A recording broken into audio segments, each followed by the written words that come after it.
Wait, aren't you the youngest one But here? you've got a lovely No, head. actually no. I think I'm older than you. Wait, you're over 30? That what is considered a boomer? Because if so, yes. Yeah. I'm over 30. I just turned 30. Okay, I'm older than you. Yeah. Dang. Okay. I look like I'm 12 after I shaved. Yeah, no, that's the thing. People don't realize how old I am. Like, you guys don't understand. I am ancient. I thought you were like 24, to be fair. No, dude. I am what they call an elder weeb. I'm from the elder before. weeb. Yeah, I don't like telling people how old I am, but I am young enough where I can remember a time before the internet existed. I didn't have internet till I was 20, so. Yeah. Oh, okay. Well, I lived in a log cabin. look, I'm just saying. One of the first hand-me-down items that I received from my parents was this mythical item known as a pager. Is that for like when you have a heart attack? No. Also sometimes known as a beeper. A beeper? Yep. I'm just going to pretend like I don't know what one of those is. That's what I said. I'm from the before time. Alrighty. If you must know, I am slightly older than Car 6. Wait, isn't Car like 42? Nah, he's only 41. Okay.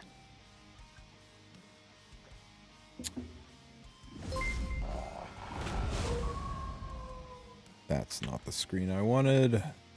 This is. Yeah, I don't. I feel young, so it's okay. That's why I tell myself, like, you know, as long as I feel young, it's fine. So, dude, I showed Divine what I looked like when I was 30 the other day, and he straight up, like, he was like, bro, that's not 30, bro. That's you at 14. I met him in IRL, Sue's like 60, and Elf Mage is 59. Yeah, no, dude, that's why I tell people I am like the elder weave, dude. I grew up watching anime on these things called VHS tapes. How long is this maintenance scheduled for? So, wow, 6-hour maintenance. You think it's going to take all 6 hours? No way. It never does. It's like if server resets like 5 or 6 a.m. I wouldn't say never. It's like up at like 4. So where you guys want to start? You want to look at the update? That's actually true, yeah. We got so much good stuff, right?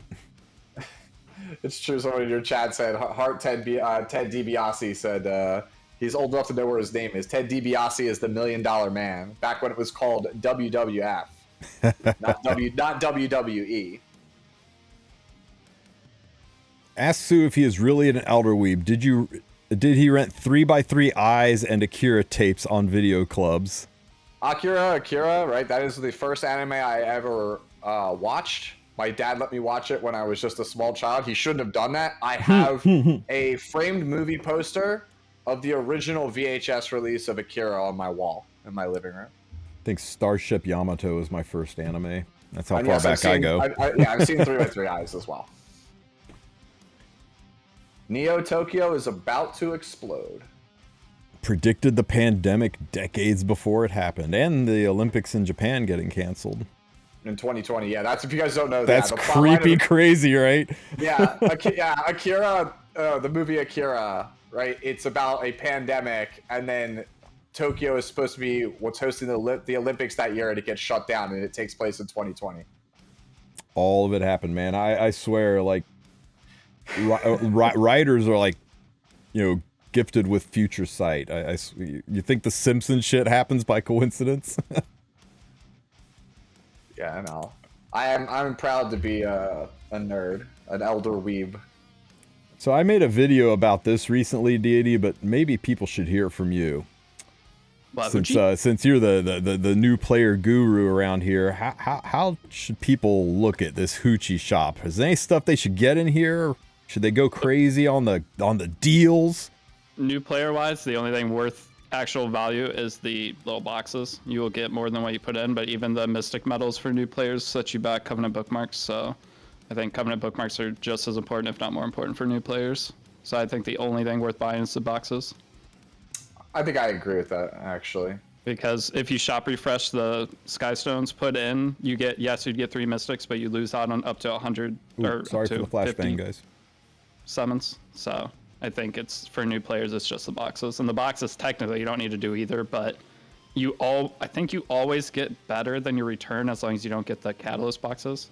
Yeah, those really screw you, but that's been my experience as well. Like the amount of Skystones that you put is like 100 Skystones for like 3 leaves. That's worth about 180 Skystones. So it's just straight value.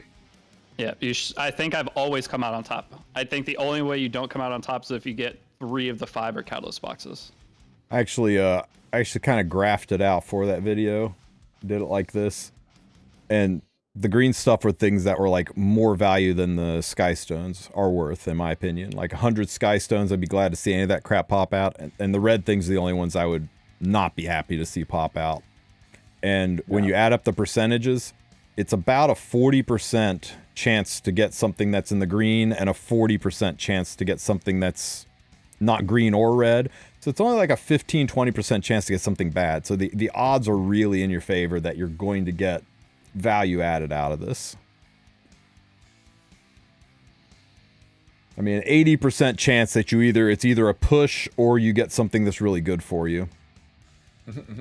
And to be honest, I didn't even know what all was in there. This is the first time seeing the whole list. Whole list, right?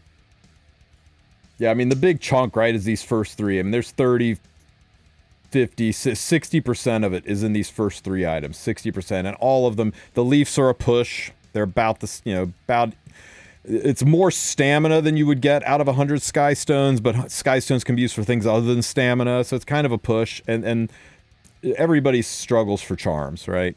Yeah, especially the accessory. Those accessories are like super green.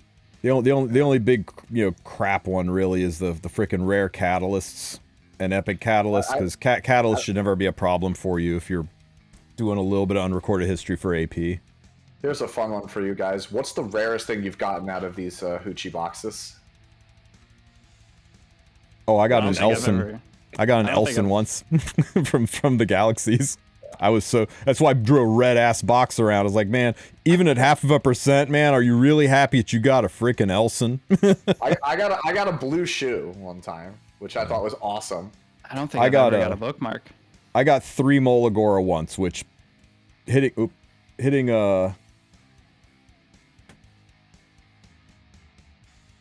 how did that go away? Anyway, hitting 2% 3 times in a row is pretty impressive, right?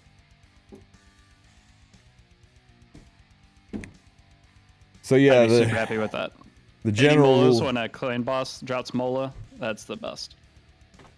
Yep. I mean, look at all the stuff that they're doing for our Skystones, man. What's your gut? You think they're just trying to increase pack sales, increase spending? You kind of in my camp that, being a little bit of a conspiracy theorist and think we're prepping for something. I mean, Hoochie always comes out for new limited units being announced, and we had a Hoochie to precede Flan. We don't usually get Hoochie to precede a rerun, so saying that Hoochie was for Gala is kind of weird. So what's this is this Hoochie foretelling something, or is this Hoochie just to suck down Skystones because they've given us so much stuff? Maybe people aren't reaching for packs as much, so they're trying to drain away all the stuff that they've given us. Well, didn't we have Hoochie before Emma Luna? So I think it was Hoochie for Harsetti and then Hoochie for Flan. I think that's what these 2 Hoochies are. You think? But this one had to come out later because of all the other stuff. So I think this is just a delayed Hoochie, but they're still trying to get it out before Flan. But hey, it's not just Hoochie. We got an epic pass too, taking another 9 to 2,500 Skystones out of our pockets, right? It's like a double whammy on our Skystones. Now, I do think even for new players, tell me if you guys think I'm wrong or crazy on this, but I do think for new players, the 900 Skystones, if they have it, I'm not saying they should run to a shop and swipe for it by any stretch, but if they got the Skystones laying around, that the premium pass is worth for this. I mean, look at this list of stuff. Yeah. It's so much value. sometimes things you can purchase, they'll push your account ahead a few days, maybe even a few weeks, but this pushes your account ahead months of grinding to get all of this stuff. It's like 1,300 Skystones value for 900, I think is what it was. Yeah. Something like that, yeah. Or maybe it was 16. I think it was 16 for 900. So it's definitely worth. Speaking of 16, another 1,600 Skystones gets you the special Epic Pass, right? Yep, and that one's super not worth it. But the gear is unique and looks cool. So It is unique does. and looks cool. You know, just like I have one, I kept it just for the icon. It's a flat defense necklace with flat health, 2 starting speed, flat attack, and 4% starting ER. Here's my biggest issue with the special reward, right? The special reward is you can acquire a piece and set of your choice from the Epic equipment and accessory selector chest. So you get both, right? You get an equipment and an accessory. You get 2 pieces of gear, right? You get a ring, you get a right side and a left side. Well, a ring and a neck, and then a left side. To keep, or you are Skystone. I've never bought it. I have no idea. I'm not that's what I'm saying. on that. Yeah, I did last time just... Okay. I'm getting text-to-speech here. Oh, okay. Okay. Yeah, I actually bought this last time just to see if it actually was worth it, because I use the content creator, like, they give us, like, Skystones so that we can use it to get things in order to help make content, right? So I was like, I'll just use it on this. Maybe it's worth it. I can make a video. Right. Instant regret, right? Because the right side piece that you get to pick the set and the piece. You don't get to pick the main stat. So that's why I told you. I got a necklace with flat defense and just absolutely unusable subs. Well, it says that... Wait, that's it. It says that clearly here, Sue. I mean, how could you misunderstand when they tell you that the stats for the boot, ring, and neck are determined with an equal probability of 1 divided by nerd? By N. 1 over N. N stands for nerd, because this is nerd math. Why can't they just say the main stats are random? Because there's no such, they can't do that for advertising reasons, because in programming there's no such thing as true random. You could only simulate true random. Okay, right? so it's a probability of 1 over nerd. I got it. For legal reasons, they can't tell you it's random because it's not actually truly random. Some like comp sci nerd like me will come in, kick in the door, and be like, "Well, actually, you see," and then start explaining to you. Hey, Dovahkiin, Fusrada. So yeah, it's just like summoning a piece of gear. It's just like, you know what it's exactly like? It's exactly like doing the special craft in the crafting shop, right? Where you can select the piece and you can select the set. Well, except that could be a random set, but still, you could say, I want speed boots. I want counter neck. I want HP ring, whatever. But you don't get to control any of the substats or any of the main stats.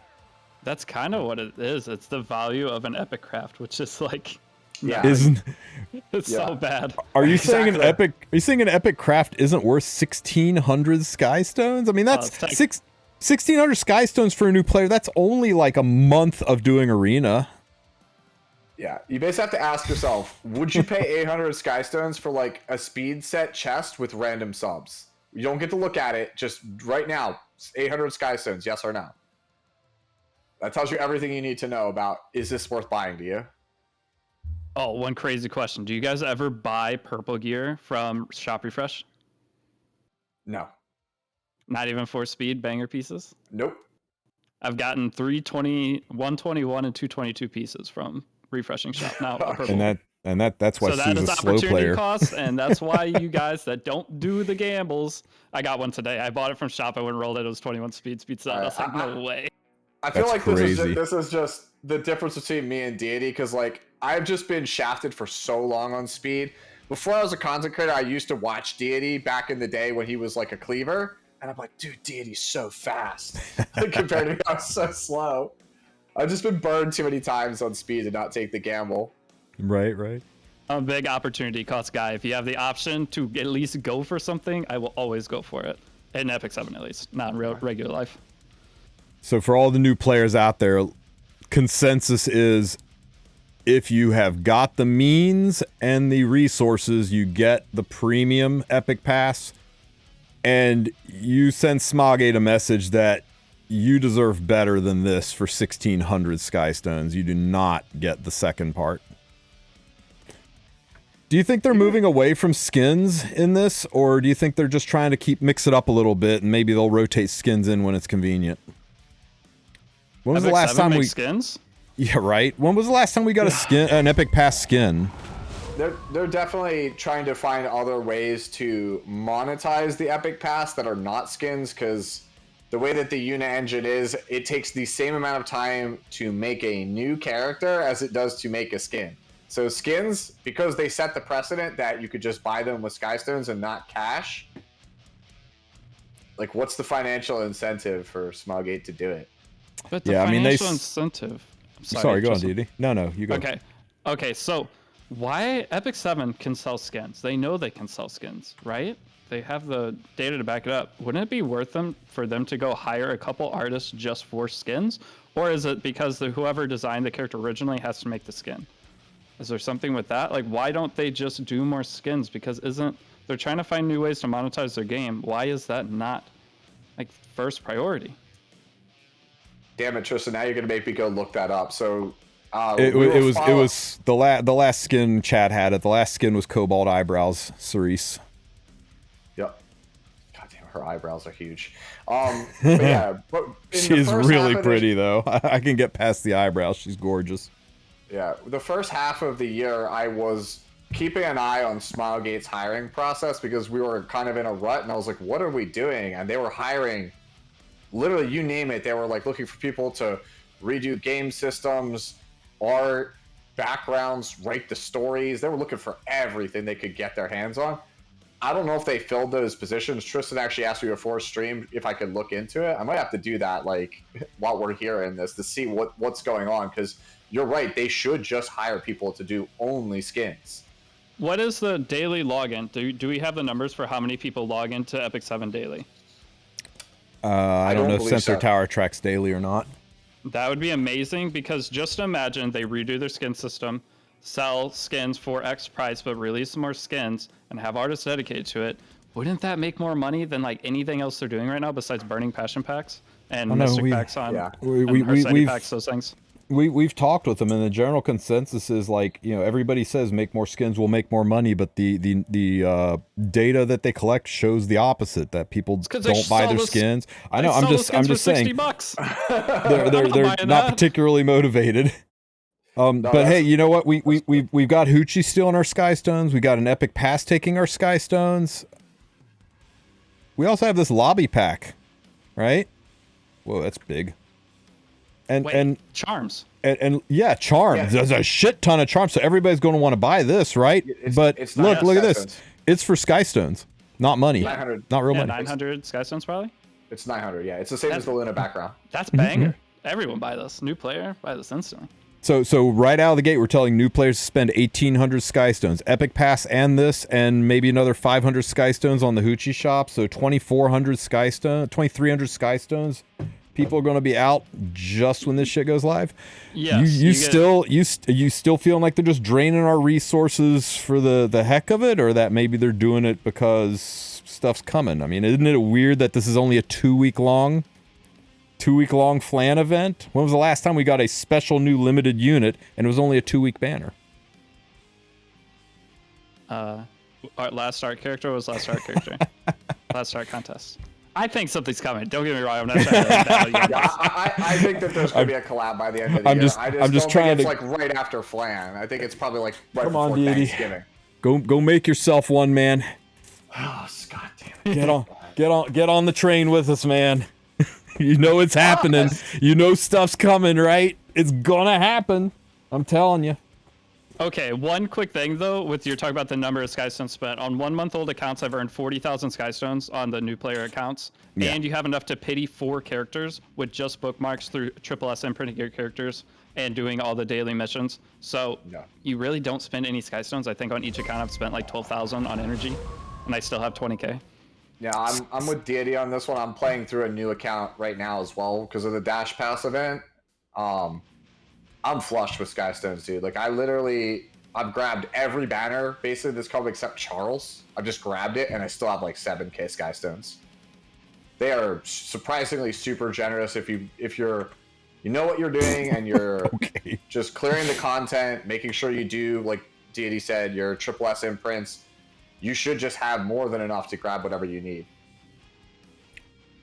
I think the only way you don't have Skystones on a new account is if you're just spending them the second you get them.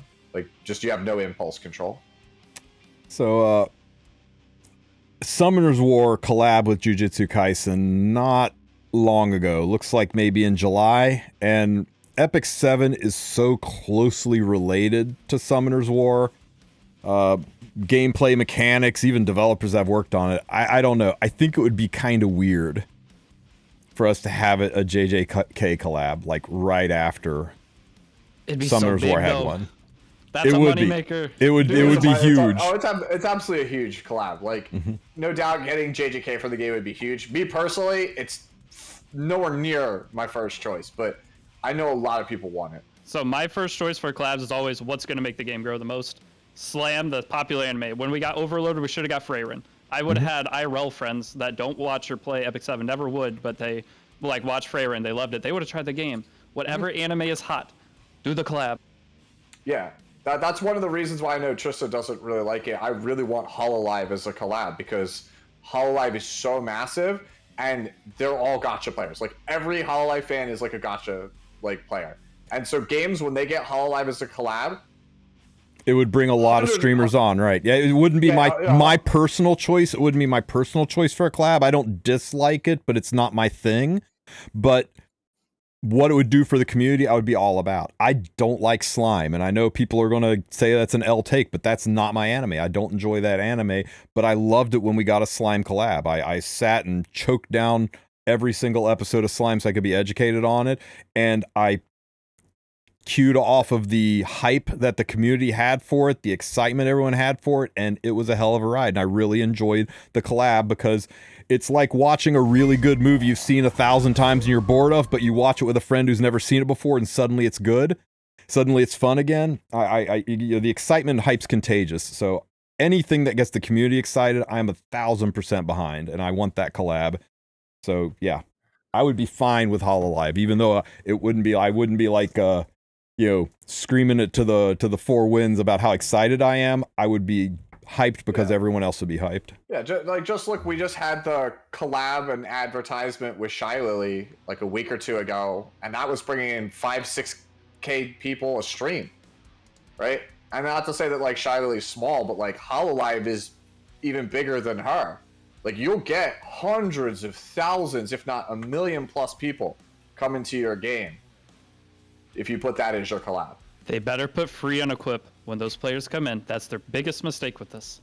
That they could have had it perfect, but the free unequip thing, getting rid of it, oh my goodness. Yeah, that's really not, it was not good.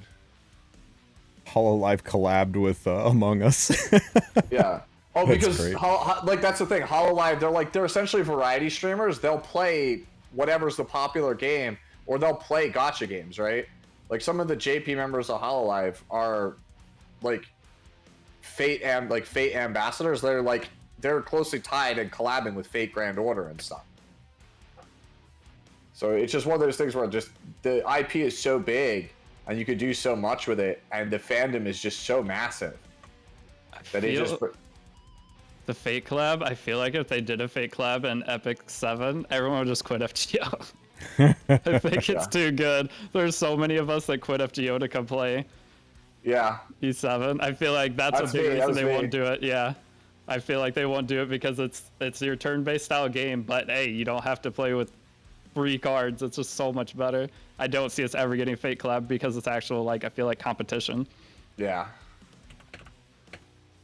No, I do know that some of the EM members did. That was Takanashi Kiara and Oro Crony did it back in the day. I was pretty hyped for that, but that was admittedly a pretty big ball dropped by both parties. Right? Like Smilegate really should have hooked them up with an account that was decked to the nines with a bajillion Skystones, so they could have shown off all of the crazy good things about E7. Instead, they basically said, here's a brand new account. We're not going to tell you how to play the game, just do whatever. And they were just totally lost. Hey, Rama Grim, thank you for the sub, buddy. 4 months. Thank you so much. Oh, and that's not 4 months. That's brand new. I just saw the 14 on the end of your name. Welcome, welcome, man. Thank you so much for the Prime. I appreciate the support. I'd love to see Free Ren. I think Demon Slayer would be incredibly hype. JJK, I like JJK, but I'm not as fanatic about it as some people are. That would be a fun collab. There's anything. I will take anything at this point. I mean, if people liked it, I would suffer through a Fairy Tail collab if it brings hype to the game. I just want something that is exciting that people are going to, you know, it's going to draw people in and get people excited about the game. So, oh, sorry. They got it. Okay, Freyrin collab I think would be bad now because the season's over. But yeah, right now, one of the Freyrin's best unlikely. things they could do is ReZero. The new ReZero season just started. It's airing. Get it a little bit into the season. Drop a new character from the new season, potentially. Like, that would be the play. They just have to attack anime seasons. Echidna should have been in the game. When, like, we got the first rerun of ReZero was when Season 2 was, like, hot, right? And at that time, Echidna was, like, the biggest girl in anime. Like, her fan art was everywhere. And I was like, oh, surely we're going to get Echidna. Echidna is a super popular character, you know, very popular VA. Why would you not pick up this person? And then they just never did it. She's like Evil Amelia. Everybody loves that, right? How could you not like Evil Amelia? Yep. See, I see people in the chat going, yes, Echidna, please. Like, she's still popular even now. Be honest with you, as long as ReZero, it was a new season, it brought 1 to 2 new units, and then they could maybe rerun the other ones at the same time, that'd be fine. But last thing I want is another rerun. And I know a lot of people are like, but I want my Karena, where's my Ed, I need my Rocket Punch. Like, I'm sorry it sucks that you missed out on that, but backtracking reruns don't bring the hype. It's nice that you get your thing, and you can do your thing. I hope Smogate finds other ways to address that, but I really don't want freaking reruns. I want new. I want hype and excitement, and we don't get that out of reruns. Reruns never... The reruns of the best collabs don't do as well as the new crappier collabs. Yeah, like if you think about it, Guilty Gear was the very first collab, and it brought in a lot of people, right? Like fighting game players checked our game out, but each subsequent Guilty Gear rerun, it was like you pick up a few stragglers here or there, but it was never as big as the original one, right? The very first one was everything. You can see that top left one, right? That was literally the... Oh, no, that's the Alpha one. I can't find the original one before. I know's in all of them. She's in all of the artwork, and she's never made into a unit. You know what's so funny too is because like the Japanese VA for Ino or Ino straight up is Bellion's VA and a couple other people that are already in Epic 7. So I'm like, when Bellion came out and we were getting a rerun of Guilty Gear, I was like, oh, it makes sense. She's already in the booth. Just, you know, record the lines, make the unit, and it never happens. I'm like, what the hell? It's, you know, Ryan's saying it's wild they never introduced her. This might be one of the things I was talking about, right? A lot of times there are roadblocks between what the IP wants their units to do and what Smogate's willing to do. And Ino's a freaking monster, and Guilty Gear may have said, we want her kit to do this. We want her to be better than that. We want her to do this. And Smogate's like, there's no way we can do this, what they're asking, without breaking our game, so maybe we just have to make her an NPC. That kind of stuff happens. Yeah. You never really know what goes on behind closed doors, what is discussed, and why collabs happen and why other collabs fall through. She would be a kind of like, if you want to do lore reasons, it'd be kind of hard to do her because she's a time-traveling witch, basically. Yeah. It's a lot just... Mm-hmm. How do collabs work? Epic 7 pays for the IP of that game if Epic 7 sees that they can make a profit off of that? How would you do that from a business standpoint? Some collab... Sorry, go ahead, Sue. No, if you got knowledge on it, spit it out. I've got a little bit of knowledge on it. Yeah, I only have a little bit. Basically, from my understanding is you pay for the license, right? So it's like a, you know, it's a mutually beneficial thing. It's like you're paying the company, and then you get to reap the benefits of using the IP to promote it. It's like a win-win. Like it's like you can't do certain things, right? So to give you an example of like why, what Tristen was saying, they have certain restrictions, right? Epic 7 got ReZero. What's the ReZero collab about? Maids and Amelia come from another world. They're lost. They do this cooking thing. They go home. Okay, Nikke collabs with ReZero. What's it about? Okay, ReZero characters. It's got to be Rem, Ram, Amelia. They show up. They're lost. They want to go back home. There's a cooking competition thing. That's it. And I'm like, okay, I guess the IP is literally you're only allowed to do this with ReZero. And I guess they pay that money, and these are the restrictions placed upon them if they want to actually reap the benefits and make some money. So for Epic 7 to get a collab, they have to pay X amount of money. So would it depend on different games? Always get their different collabs. So they would pay the license holder or whoever owns the IP. They pay them. So does the overall normal login daily player base average, they send that out, do they get better deals according to how big your game is? I'm really curious on all that as to why they aren't able to achieve certain games and the decisions they make, which I know you guys aren't probably. Yeah, it's also weird. Ask. So it's also super weird because they have like there are certain games like Nier Automata, right? They'll collab with anybody for like anything. Name your price, you got it. So it's like, why has Epic 7 not collab with them? That's why 2B is in literally everything. Look at the top left, the top left picture. This is every collab iteration of 2B ever. They just, it's it. If you want to collab with 2B, you got it. I don't know why we've never gotten this collab. So again, I think it's just, it depends on the license holder and what they want out of the deal. Do they think they can make something out of it? So, Deity, the way collabs work, each one's going to be a little bit different. The collab contracts, the reason for the collabs, they all are a little bit different, but they work a lot like sponsors reaching out to content creators to set up cooperations there. There's usually an money is one of the first things that's discussed, of course, and a lot of times it's a flat guaranteed amount plus a percentage of the gate. And, you know, say for example, I might say, hey, Deity, I want you to collab with me. I'm going to offer you 5% of my Deity banner or $1 million, whichever is higher. So you're guaranteed, even if what I do bombs, you'll get your flat million. And if we go over that at the 5% mark, sky's the limit. You'll get more, et cetera, et cetera.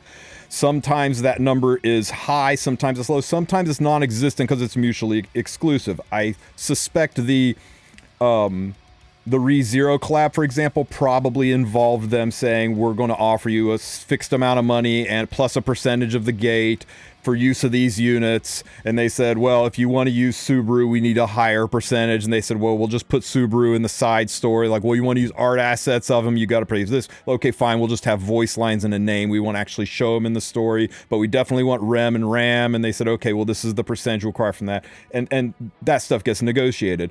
I bet the Full Metal Alchemist collab was very, very different. I bet the Full Metal Alchemist collab, they offered a very small percentage of the gate because Full Metal Alchemist was using us to promote their gacha game that they were launching at the same time. So it was mutually beneficial where they were reaping benefits on the back end, and a lot of it was tied to advertising. The Espa collab, we probably spent more money on Espa not on giving Espa money because they didn't really need cash from us. They needed promotion for their tours and stuff, and we probably spent a lot of money on advertising. There was a great deal of Epic 7/Espa collaboration advertising going on.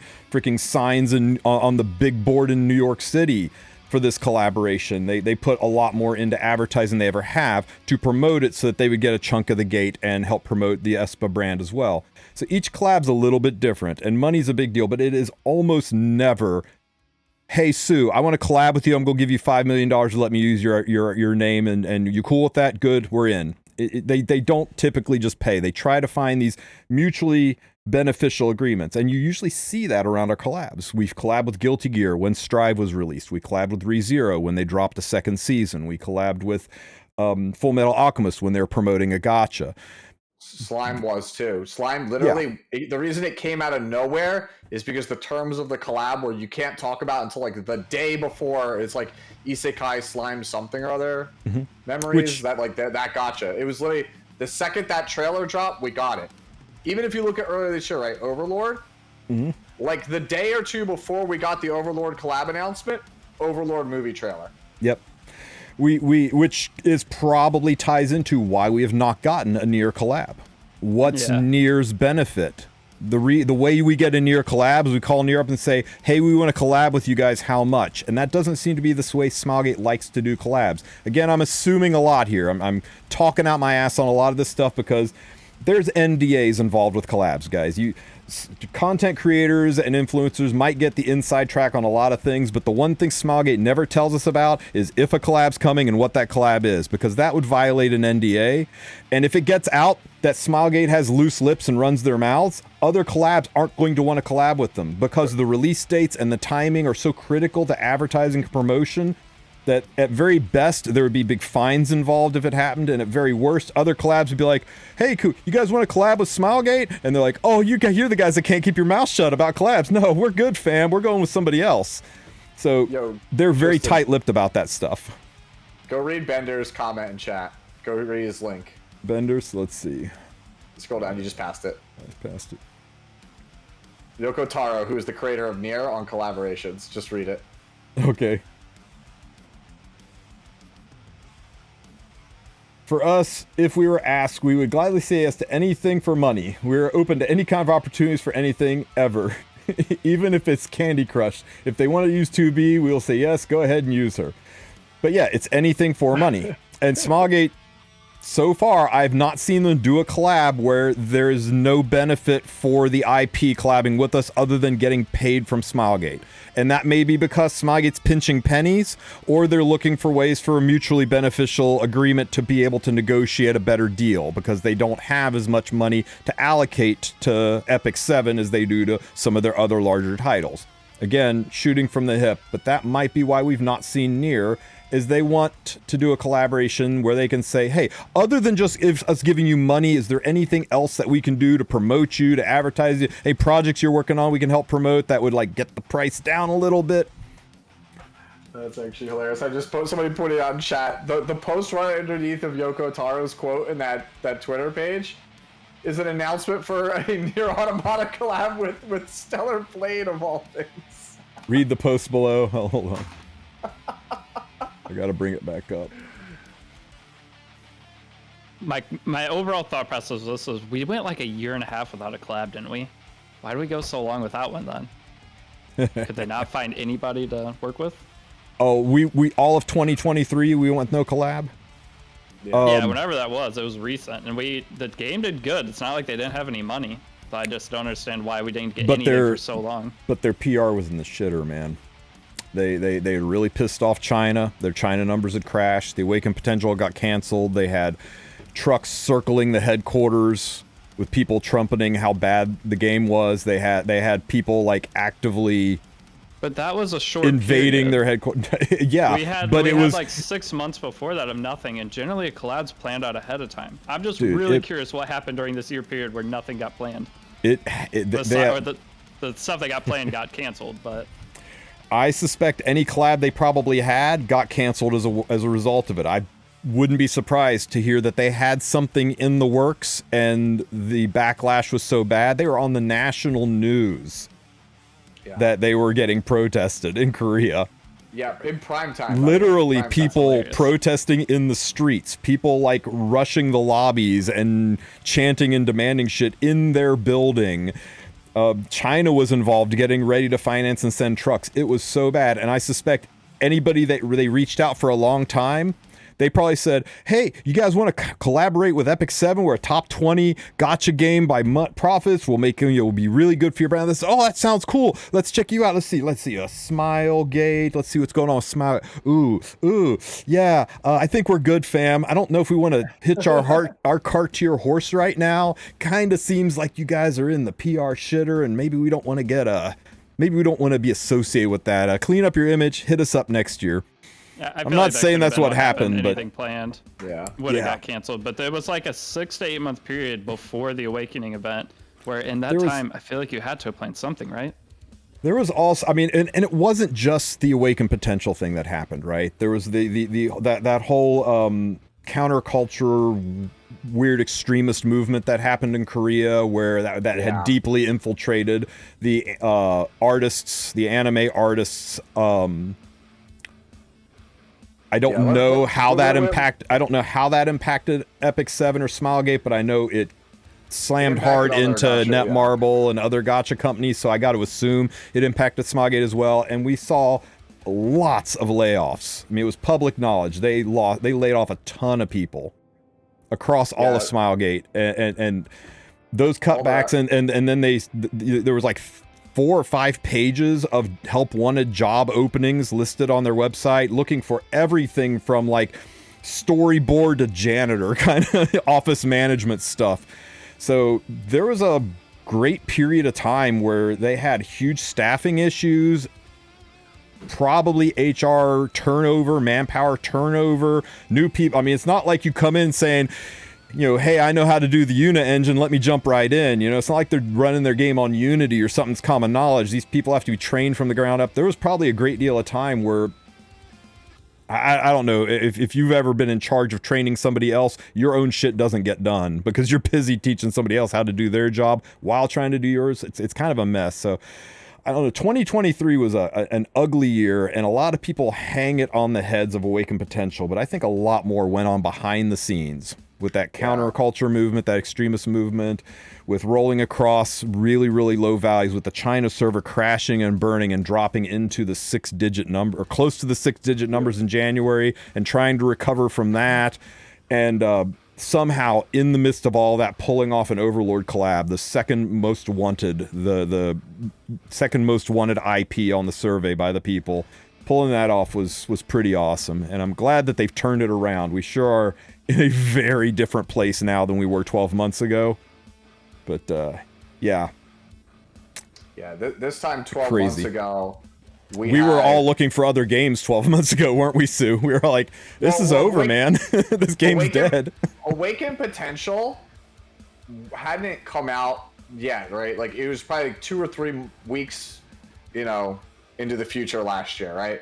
But at this point last year, we were dealing with the returning player fiasco. We were dealing with Landy completely ruining everything, and then they just announced 2 more units that were going to be coming out, Naqual and Abyssal.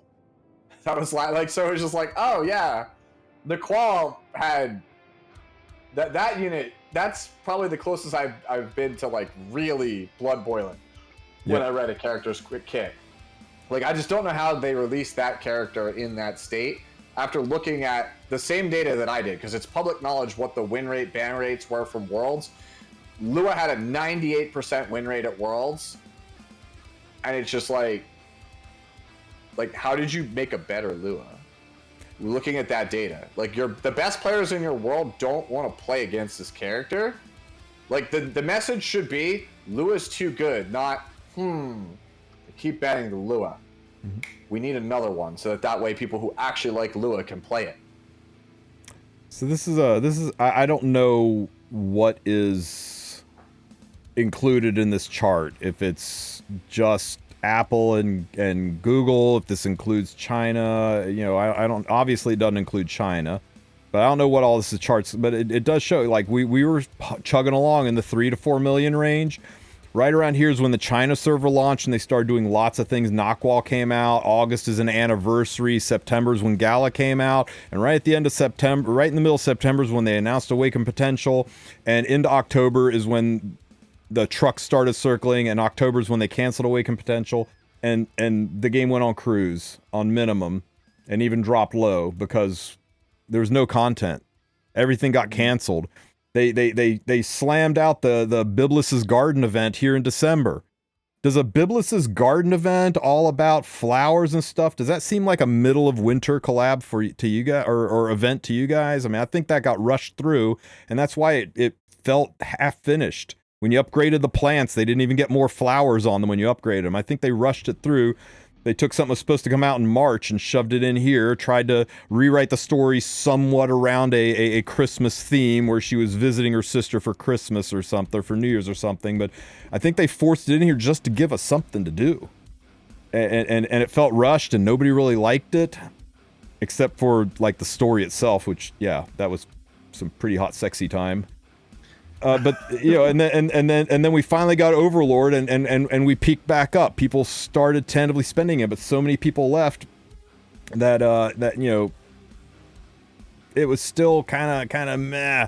But then they did their in case of emergency break glass ML Luna and those once in a lifetime packs, and holy crap. And then we ran into August. They announced the Returner event, the Dash event, and that's made September really good. And I suspect October is going to be very similar in profits, especially with the twice in a lifetime packs being back. But speaking of October going into November and Luna, in case you guys are not aware, because I'll keep shilling it forever, the Astrum Design New Moon Luna statue is not a limited release. It is a commercial release. So for everybody who kept complaining, I can't get a Luna statue, it's going to go on pre-order in 2 or 3 weeks. It will probably sell out. So if you want to get it, get in when they finally put that thing up. Like I collect figures from time to time. If you don't pre-order the figure, you're just not getting it unless you're, paying $700 to $1,000. So if you want Luna, I'm just letting you know, pre-orders are going to go up sometime before like the midway point of November. Yeah, the Luna is also massive, by the way. We've seen it. They posted what she looks like at a trade show. She's like 13 inches tall. She's pretty huge. The way I understand it, E7 takes about a year for casual players with a lot of patience to get going. The new player experience in this game is unparalleled. This is the best game to play if you're brand new. Anybody that shits on this game and says it's boring and there's nothing to do and they're bored with the grind and the game's dead and EOS is coming, those people have been playing for 3-4+ years. And they've hit the end game and their progression is kind of plateaued and new achievements feel few and further between and less impactful. For those people, you got to genuinely love the community and enjoy seeing what's next. But the first 3 years, holy crap, what a ride. There's so much to do in this game. The honeymoon period in Epic 7 is unmatched. It's so much fun. Honestly, I might just delete my main account at this point and just play new accounts one a month, every month. Look, so Deity, I gotta give you props. So I couldn't for the life of me figure out why you kept restarting on new accounts. Like I love what you do for the community. Doing it now myself, I'm like, the Ryoko account is so much more fun than playing on the Sue account. Like doing the new player experience, like getting to grind and like work with, because like I'm maining Pearl Horizon at this point. Somebody I never thought I would play. I'm having so much fun playing. You have Pearl goals. My exactly. I don't have anything. It's roll a 25 speeder or just go play. Exactly. And now I'm just like, I built a Wanda and I was like, oh dude, how can I use this Wanda? Like we were doing Guild Wars today earlier on stream. And I was like, yo guys, like, you want to see me cleave somebody with Red Sarmia? like we were fighting meta teams, right? Like New Moon Luna teams and stuff, and we were playing like Red Sarmia. I was like, this is so sick. I'm playing with stuff I never would get to play. It's so fun.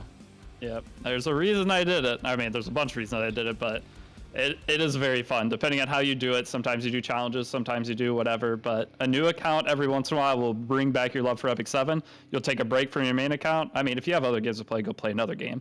But for me, I don't have any games I want to play right now, so picking a new Epic 7 account. I love my old account, my main account, when I come back. Because a lot of people that get bored, take a break, come back. The game is super fun again on your main account. Yeah, let me see. I'll send you the link for it, Tristan. Give me 1 second. Inferno's saying Tectone made a point about E7 when he checked revenue. He said he wished E7 would go EOS just so that Smoggate would make a new Epic 7 with 2024 graphics because we haven't gotten a proper PvP gacha game in ages. Everything is PvE now. I mean, Epic 7's cranked out new gacha games, but I don't know. The lightning in a bottle, that super creative pulled out. I wish they would make a new gacha game utilizing the Yuna engine. I don't know why they're resistant to use the Yuna engine when it's such a good engine.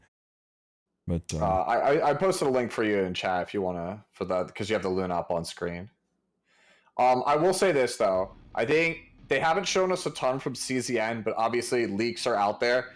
If you've actually like looked through some of the leaks, I'm not going to promise you that it's Epic 7. I'm not going to promise you it's the same kind of experience, but even though people are like, oh, but it's a chibi game, if you haven't actually looked at it, it's chibi until a character takes the turn and then it becomes a live 2D, right? It's like that live 2D that we have for like our S3 animations and like our in-game like menu port like models. That stuff is interwoven with the chibi. And that makes you go like, this could be good, I want to see it in motion because all we got were leaked screenshots. I'm gonna say it, like, a lot of people are shitting on that game sight unseen just because anytime somebody says chibi, people lose their mind. I watched some of the gameplay, not my style of game, but people that love card style combat games. We had Lucina watching it with us. He was helping us translate the Korean into English from the leaks.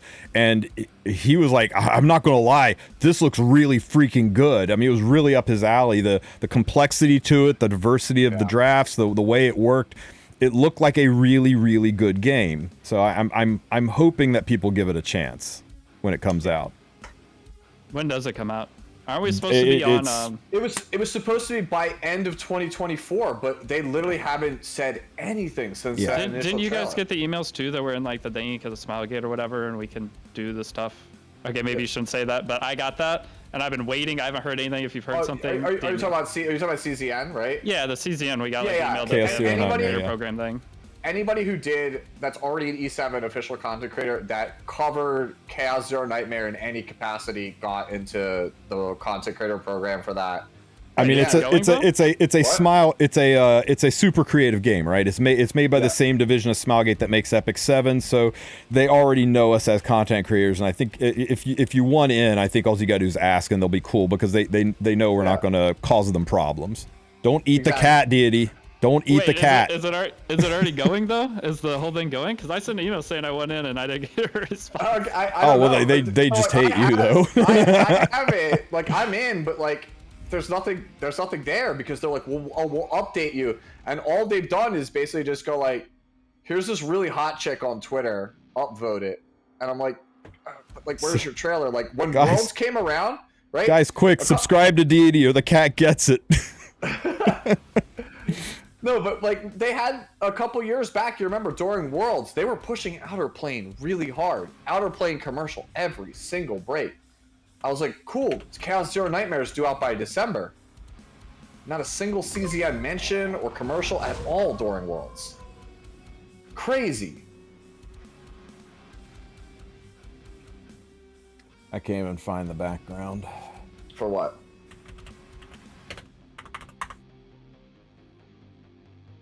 I agree with you, Robert. I've pointed that out too. That he's saying that it may be a stretch, but the RTA map kind of looks like a Street Fighter KOF stage. Yeah, there's been some theories about that. Some theories that it kind of looks like. So maybe that's not too far up. I've had a couple people tell me in my server that they think it's King of Fighters, right?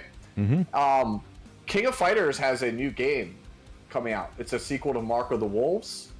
It's a very anticipated game for KOF fans. Like Mark of the Wolves is considered to be like the best one in the franchise, right? Or at least one of them. And so to get a sequel to that after like 20 years, people are very pumped about it. And that's coming out real soon, like November. Yeah. So yeah, maybe it might actually be King of Fighters. About the time a 2-week long. Fatal Fury, my bad. It is Fatal Fury, my bad. I misspoke. Yeah, I always keep forgetting KOF and Fatal Fury, even though they share the same verse, they're not exactly the same. So what you're saying is it's going to happen about like 2 weeks from now, about the time the Flan and Landy limited banners go away, and we spend all of our Sky Stones on the on all of these passes and everything's going on. You're saying all that's going to line up just in time for this this thing to drop, huh? I mean, Chunui Mai makes a lot of money for a lot of different gacha games, so yeah, that could be it. Would, if we were gonna get a Fatal Fury collab, it's probably Terry Bogard is the free character, and then the gacha characters are probably B. Jeanette and Mai, maybe Rock if we're lucky. I've never heard of Fatal Fury in my life. Really? Oh man. Never. Uncultured, bro. You never heard Are You Okay? You know the Shoto from Smash Brothers, Terry Bogard. Who's gonna play Epic 7 for this? Who's gonna download the damn game? Don't do this, Smilegate. To be fair, you're not entirely wrong. Like, I would be hyped for Fatal Fury, right? I think whatever collab they do is going to have to be on par with Overlord with hype. It's going to have to be something that the community is going to be excited about. It's not going to be like a pull my finger collab, right? And that's the other thing too, right? It'd be easy for them to go out and just like collab with anything, but they don't want to collab with Candy Crush. They don't want to collab with Hello Kitty. They want to collab with something that's going to get And Hello, okay, Kitty? you know what? Hold up a sec. That might get some people. Bro, cinnamon roll. I have friends that would come back to Epic 7. Like not even like veterans that quit the game. They'd come back for cinnamon roll. If you like, make a meme of SpongeBob, Hello Kitty, any of that stuff, it's banging. Okay, you either have to go full joke or you have to go new thing. Bro, who's For your people who's who your think Hello I'm Kitty kidding, character? here's Hello Kitty collabing with Street Fighter. Yeah, Sanrio. Yeah, Sanrio is really big. Just so you know, look up Hello Kitty X Puzzle and Dragons because they absolutely collab with gacha games. I'm not messing with you. Like Hello Kitty with Puzzle and Dragons. They absolutely do. But yeah, Imagine a Hello Kitty yeah, animated skill 3, dude. Oh shit! yeah. Look at the one below it, like the witch. See, Imagine getting one shot in RTA by Hello Kitty. Exactly. That'll pull people in. So like, what game is this? Bro, I would kill for like Bats Maru to be like ML Ken, where he's like, you know, like the angry penguin is just ML Ken. Yeah. Look at this. Look at Evo's numbers, yeah. Yep. Yeah, KOF is a very niche game. It's much more popular outside of the US, but like I did agree with you though, Deity. Like, even though I would be okay with KOF or like Fatal Fury in this case, when Terry was announced for Smash Brothers Ultimate, the Smash community's collective like thought process was, who the hell is Terry? So it doesn't exactly bring the hype. Unless you're like a franchise player. Yeah, I do like when games like give a little niche thing like that, but doing a whole big event like a collab, if anything, do a mini collab and like put a character in the game that everyone gets for free or something. That's cool, but a whole collab over Fury, whatever you said, it's not gonna go good, man. Yeah, Terry just came out in Street Fighter 6. Yeah, Fatal Fury is collabing with Street Fighter 6. They have Terry and Mai coming to help promote the game. Collab with McDonald's. Let me buy a damn Happy Meal and get 100 free leaves. Shit. Yeah. Kizuna Ai is out of retirement, by the way, guys. So that collab is back on the table. She announced she's coming out of retirement on her birthday this year. Yeah, I don't know. I think that's crazy wishful thinking, but yeah, the ultimate collector's item. Wait, did you guys see there's a TikTok guy who had Kizuna AI and he was like doing boxing matches of figurines and trying to like he's fighting. There was one with Kizuna AI fighting Shadow the Hedgehog. Nice. Yeah. It popped off on social media. It's really funny. Here's the problem with the Kizuna AI collab is it's a rerun, and it wouldn't be hype. It wouldn't be exciting. Very few people would care. And we really need a collab to bring the hype. Yeah, the thing is also, if you could get Kizuna, why would you not just like spring for the extra money and go for Hololive? Like Hololive basically like it was like Kizuna Ai walked so that Hololive could run. Yep. So after maintenance is over, we get the second half of Night of the Last Succession, so people can get their last piece of speed gear, enjoy the rest of the story, and they're only adding 2 units this time. They're adding Luna and Fallen Cecilia. And I agree with you on this, Sue. I bet they suck together. I bet they have anti-synergy, because they hate each other in the lore, just like Flan and Landy hated each other in the lore. Yeah. So I think you're dead on. Yeah, Brawl last year, there was Landy and Pirate Captain Flan, and they have a set bonus, and the set bonus is if you have both of them on the same team, they're absolutely god-awful, so you never want to put them on the same team. Yeah, so having to do missions with Luna and missions with Fallen Cecilia, you better have a Giga Chad team that can carry these two as dead weight if you try and run them together. You're going to do with one, and then you go next one with the other, and you're going to cuss every time you do your 5 stars and both of them pop out, and you can't really use them. What collab would bring the most hype, do you think? Yeah, I'm actually wearing a most hype. hype. Right now, by the way. Probably Fate, and it's a collab we're not going to get, so it's not worth mentioning.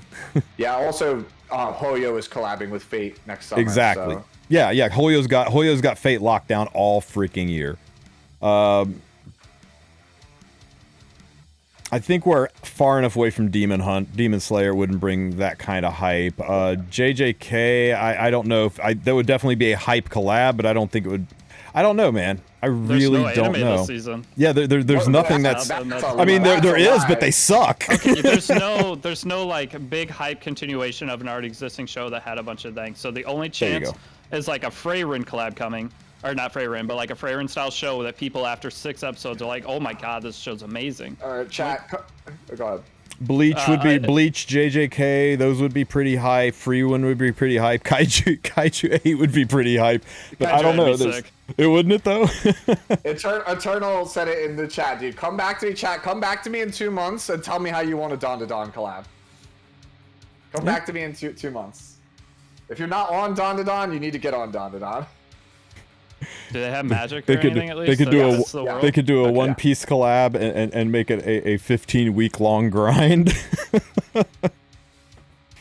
Yeah, Dawn to Dawn is currently like the hype anime this season. It's like the newcomer that everyone's looking to. Like it's gonna be. I'm not saying it is, but people are thinking it's gonna be the next big thing.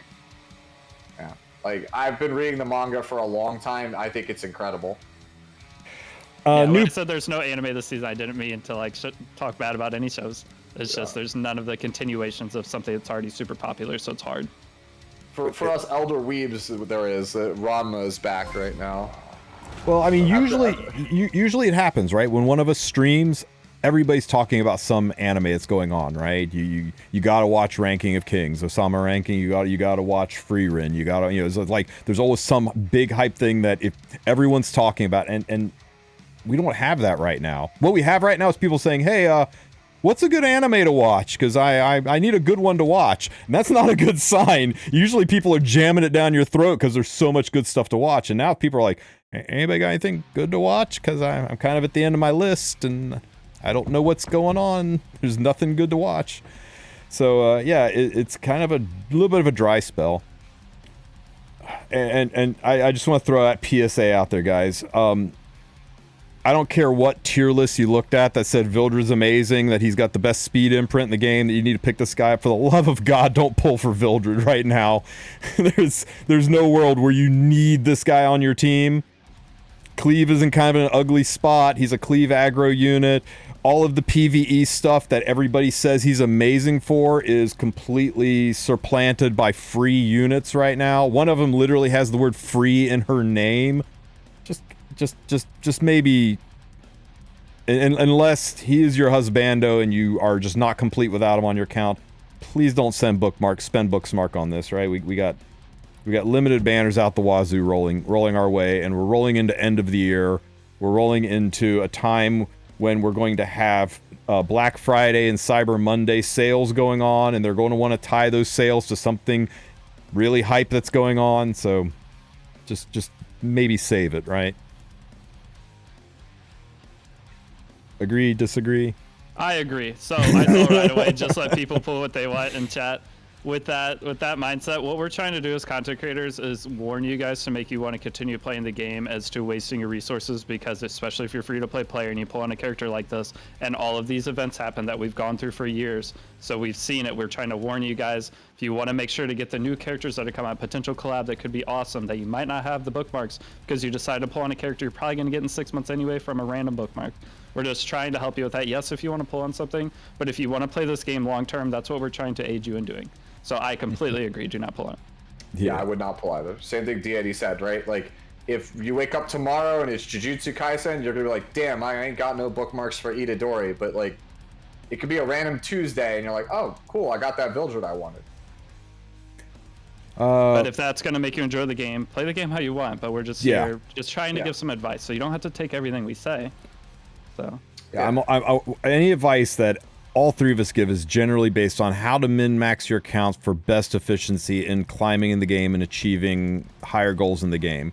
We rarely give advice that is emotionally driven, right? If you think Sylvan Sage Vivian is the hottest thing on legs and your life isn't complete without her, and you want to use you're a day 4 player, but you're going to use your headhunt ticket on her, and that's who you're going to get, even though you won't be able to build her for 8 or 9 months. You do you. You get the unit that you love. I mean, I love me some Sirmia. She's not really that usable in the game, but she is always built, and I try to shoehorn her into every application I can. Right? Love Sirmia, yeah. To the guy that asked how to build Sylvan Sage Vivian, her build, her needs have gone down a lot, but she is still one of the more difficult units to build. Some people put her on Destruction or speed set. If you do that, you're going to need a little bit of extra self-sustain. Her S3 is such a long cooldown. I think that and Chatty's not enough to keep her alive, so I think she really needs to be on lifesteal to be a sustaining bruiser. Sue might be able to tie in a little bit better on that. He's a little bit better on the bruiser's tech side than I am. But she's got self-mitigation, so you want to keep her in the 1,000 defense by 10,000 health minimum. Try to go higher. I like 11 by 11. A little bit of speed, because you want her to take turns. She does damage, and then enough damage to be meaningful. My damage is a little bit over-tooled. My bulk's maybe a little under-tooled, but this build has worked well for me. She doesn't need immunity. It's just the way the gear landed for me. She's a very stat-hungry unit, not a new player-friendly unit when it comes to gearing. Especially because you get no bonus stats from lifesteal, right? You get bonus stats from speed. You get bonus stats from hit. You get bonus stats from destruction. But you don't get any bonus stats from lifesteal. The bonus is that it's self-healing. So all of her stats, all of her scores comes from the internal stats, and she needs a little bit of everything. She wants some speed. She needs some bulk. She needs attack, crit chance, crit damage. The only thing she doesn't need is effectiveness and ER. So she's a very stat-hungry, very hard-to-build unit. So you want to weigh in on how to build and play this girl for new players? Yeah, so your build is like basically, I want to say the easier one. Me personally, I first off, I wouldn't play immunity on the character, because since her changes, she's immune to debuffs at the start of the fight. Unless you're fighting Solitaria or Sea Phantom Palace, in which case, don't bring Vivian. Like, it's just that simple. Like, just don't play Vivian. Like, those are her worst matchups. Why would you play her there?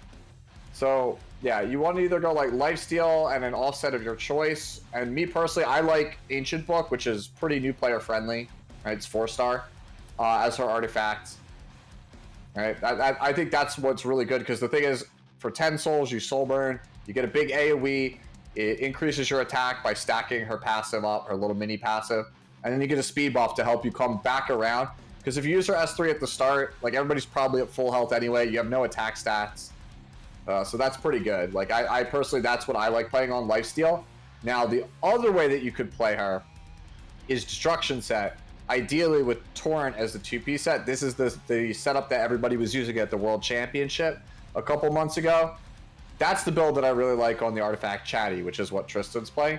Because that one is very glass cannon. That one's like only 8,000 health, maybe like 900 or 1,000 defense, and it's just full on as much damage as you can. Try and kill things really, really quickly. All right, so like those are the two ways we play it. Again, Destruction with Torrent, or you play like Lifesteal with Crit. And you either want Chatty or Ancient Book based on your needs. To answer the one person's question about, but isn't Chatty free? Tags Book's hard to get, especially max for new players. It's free and it's not free, right? It's free in the sense that you can unlock the Book of Memories and then do the story, and boom, you get a max Chatty for free. But you have to unlock the Book of Memories, and that's going to cost you 900 Skystones. So, free is a very relative term. You can get it immediately by spending 900 Skystones. You'll get your first copy of Chatty and plus 15 it immediately, and then by the time you finish that story out, you'll get your plus 30 Chatty. Yes, but you got to spend the Skystones. Whereas to get your Tags Book, you're going to just have to summon and get it. And trust me when I say you will eventually get plenty of Tags Books. Right, guys? It's one of those artifacts you can never have enough of, and once you think you have finished with one, you realize you've got to build another one. Because mages keep coming out. Yeah, there's 2 artifacts I never... For 4 stars, there's 2 I never get rid of under any circumstances. Let me guess the second one. It's tags, right? So let me guess the second one. Is it Arius? It's Arius, yeah. No matter what, I never get rid of this. Never, no matter what. You never sell it for powder. I always do. I have 2 Maxons on my account, and I just only ever use 2 tanks. Oh, I got meta has different tanks, so I just move the Aureus depending on the meta. I've got 7 Arius, and I was done. I was so sure I was done with 7 Ariuses. The damn it, I needed it on Yulha because she got a buff and she's back. So here I'm building my 8th goddamn Arius. Yep. Arius is it, yeah. If you play aggressively, you probably don't need it as badly. If you are like me, I play standard to slow. Not that I am averse to playing fast, like I can play fast. But for me, who likes to play things very flexible and in the moment, I want to have access to whatever I think is the best tank. And unfortunately, like most tanks are Aureus or bust. So it's like my Silver Sage Vivian, she's 250 speed on Torrent set, and she's on the artifact for extra crit chance and crit damage. All my builds are so much off the normal right now because I goofed around too much. But that build's actually not even that bad. Like it's not bad. The World Championship build is just straight up super fast glass cannon damage. Yeah, that's what I did. And there's so many ways you can build every character. That's one thing that's like any people who are getting into Epic 7. You can build some crazy stuff, and it all works as long as you know where you're putting it. Yeah, I like Destruction Set Green Armin. That's like my one of my fun units that I always have in my back pocket. I just have full damage Armin, right? Like Kit reads as it's just a tank, but her damage numbers are so good that you could just be like, oh, if she gets a counter and they think it's like a tank, oh, it just blows up their whole team. Yes, Merrick, there is, and it's a devastating angle. Robert Shabat just said, "Hey Deity, hey TristenWulf." He doesn't care about you, Sue. I was following your guides for the most part, but I'm struggling between farming for gold to roll on gear and mats to level promote characters. First of all, Robert, welcome to Epic 7. RIP all your free time. Second, I got you, fam, on this one. What you want to do is you want to go to YouTube, right? And you just type in Pull up a Sue video. TristenWulf Gold. Just TristenWulf Gold, right? How to farm everything. How to farm everything, right? This is going to tell you how to get your gold, your mats, right? And just whatever you are low on. There'll be charts in here showing you where to farm. If you need runes, you can farm this. If you need gold, you need this. If you need catalyst, you farm this. So check out that video, and I bet...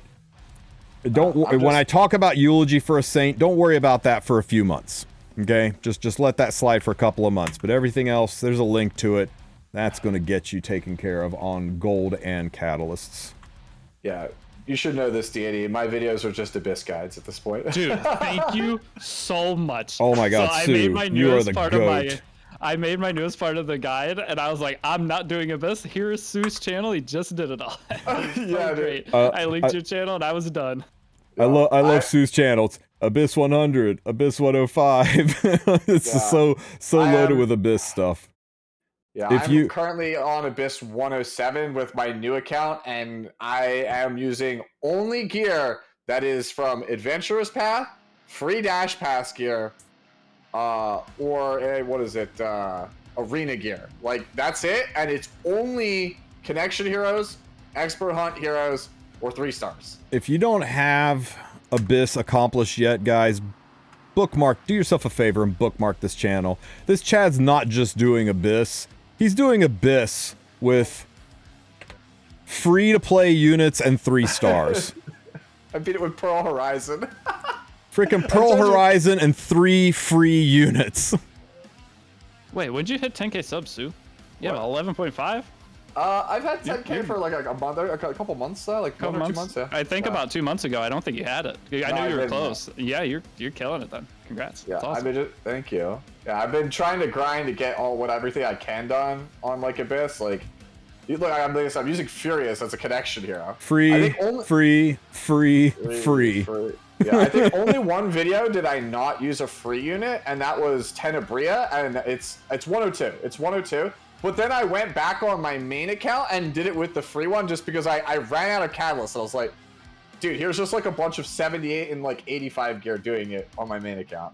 I feel like I lost a bet with Sue on 102, right? He comes rolling in. He's like, hey, I need to brainstorm. I need to brainstorm. How do I do this with only free connection heroes and low-end units? And I'm like, you can't.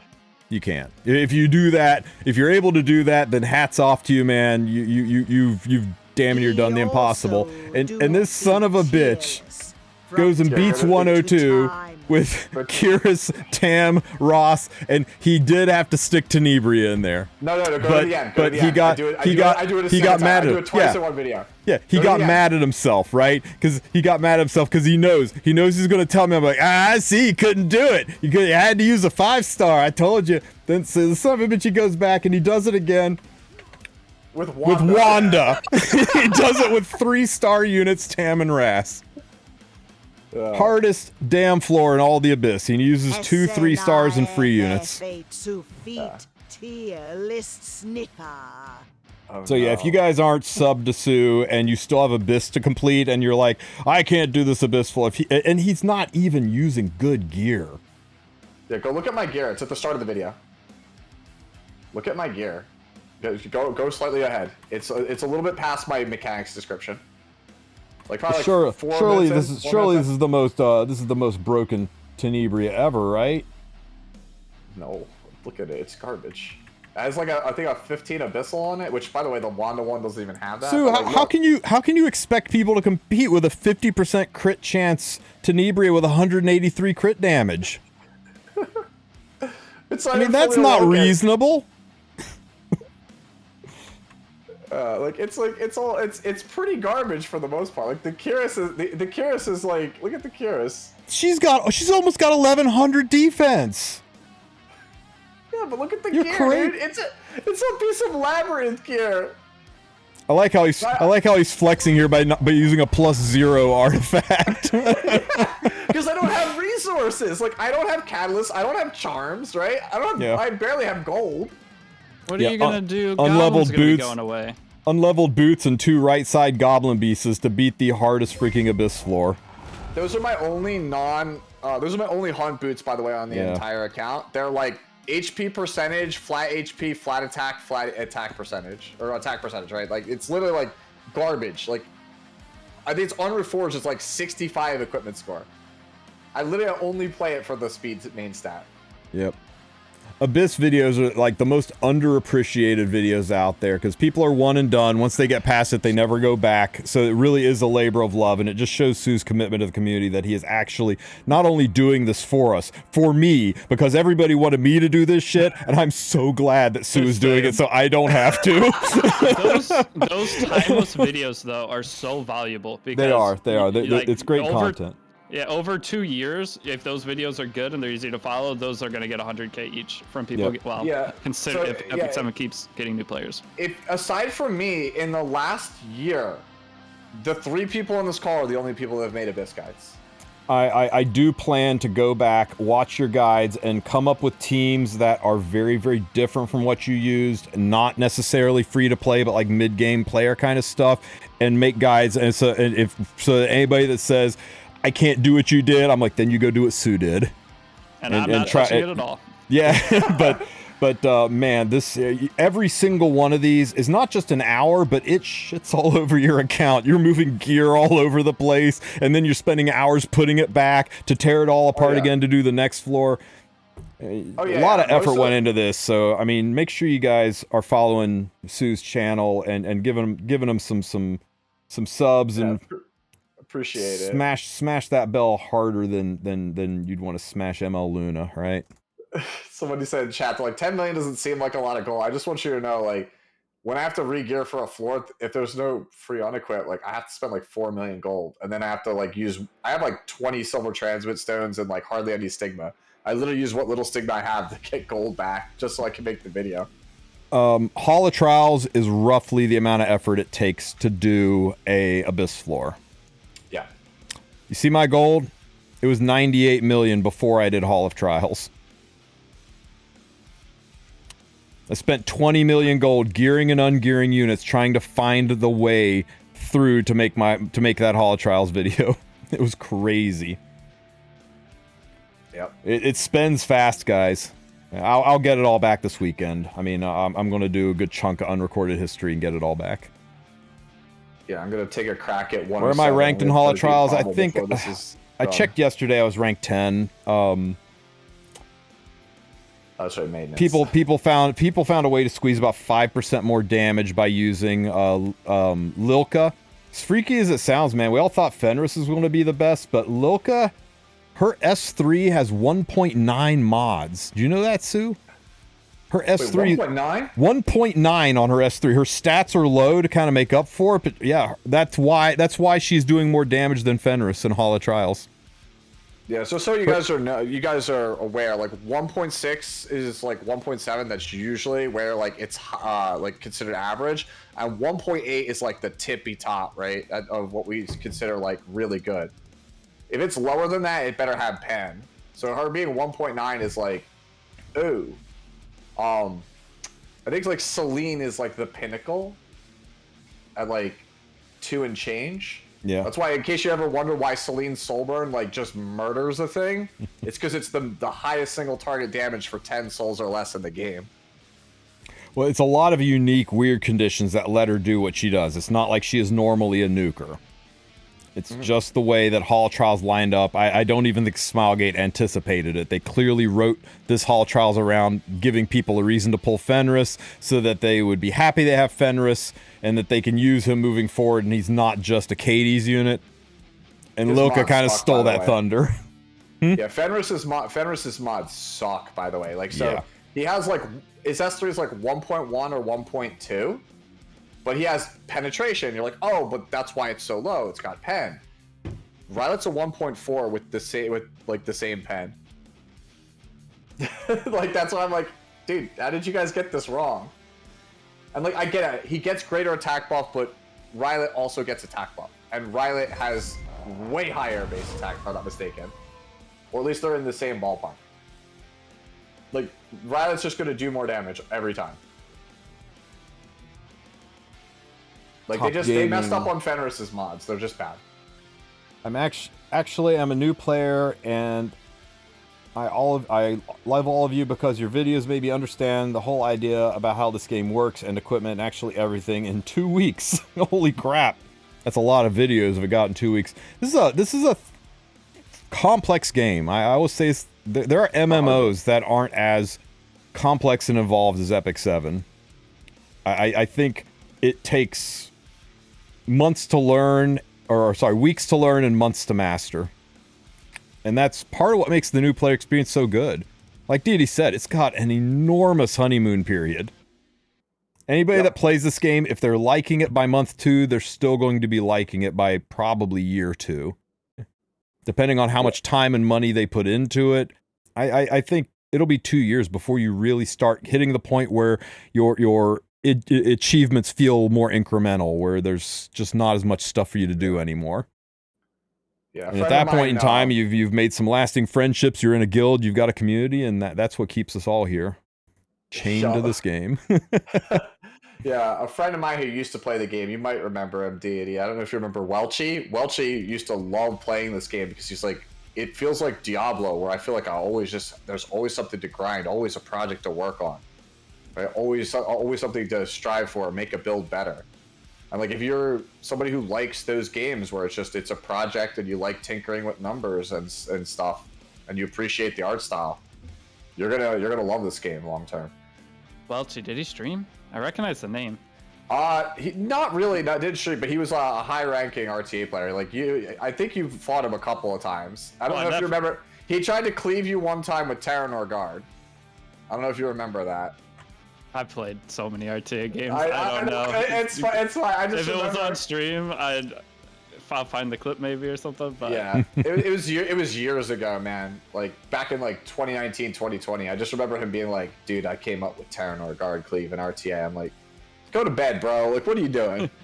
So that's Deity lost to Terranor Guard. I've lost to every character in RTA imaginable because if someone picks something cool, I let it through. I'll take a loss every single game if you pick something cool. I want to see it. Win rate does not matter in this game if someone's doing something cool. Let them do it. Let them have fun. That's actually a good way to look at it, yeah. I like to see the spicy picks. Yeah, Michael, looks like Rex answered your question there. There are a handful of units that have Extinction, but don't get too excited about Extinction. It looks great on paper, but I think I was talking to you about it, wasn't I, Sue? About Extinction being like the kiss of death for units in this game. Yeah, every time they give a unit Extinction, it's like, we're not allowed to make this unit good because Extinction's too strong, so the rest of the kit's got to be terrible.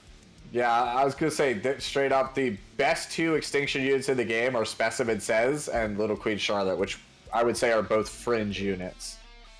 Yeah, and those are ML5s. Cool, Can you though. think of any extinction unit that's like out of C tier, Deity?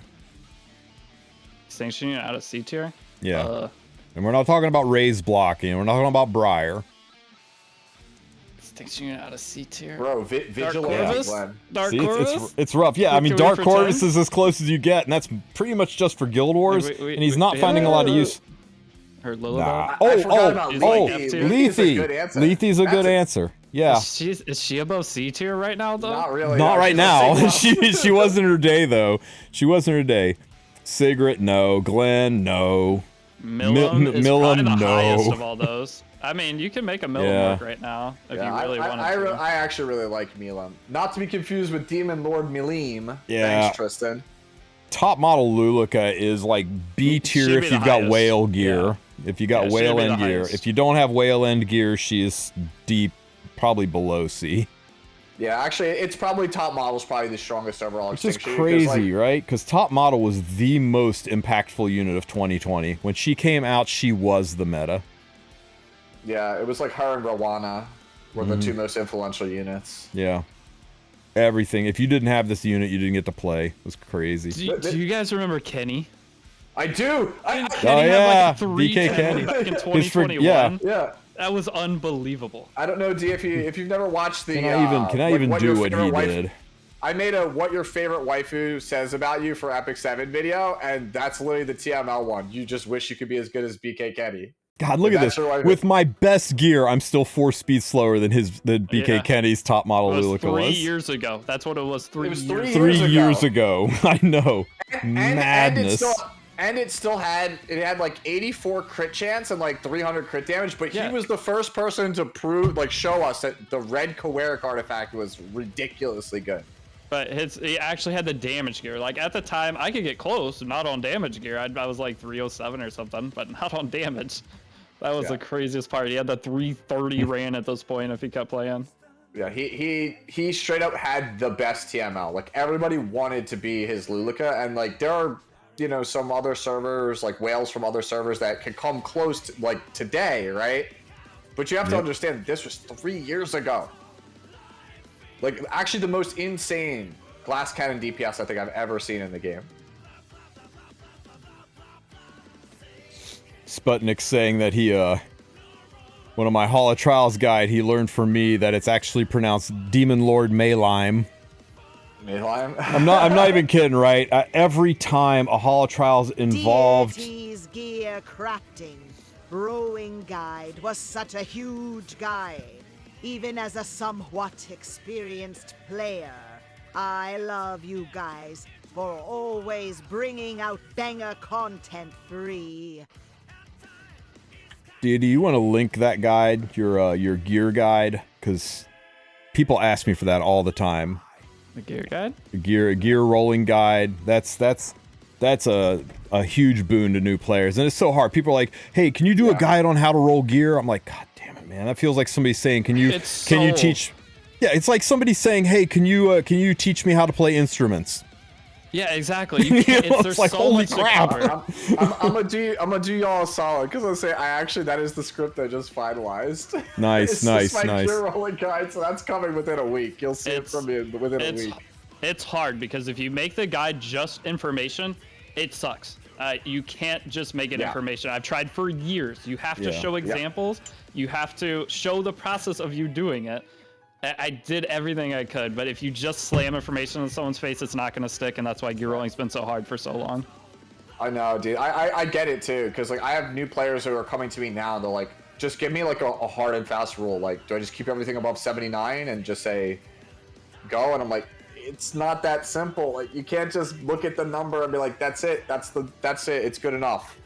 Windloon, Raise Block is just that. It prevents Raise from bringing people back to the dead. Even though when people die, it's a red puff of smoke, it's kind of a little bit of misdirection. Extinction is they're dead forever. You can never bring them back for the rest of the fight. With Raise Block, you just can't use resurrection spells on them. Now, once you remove the condition that's causing the raised block, like you remove Singelica's immortality or you kill Briar, then suddenly they can be brought back to the dead. So it's not a true extinction skill. Yeah, don't get raised block and extinction confused. It's like saying immunity is the same as Luna not being able to be debuffed or Vivian not being able to be debuffed. One's conditional, the other one is, it just is the way it works. That question that you just had, Cole, the text-to-speech, I have my answer. Oh, what was it here?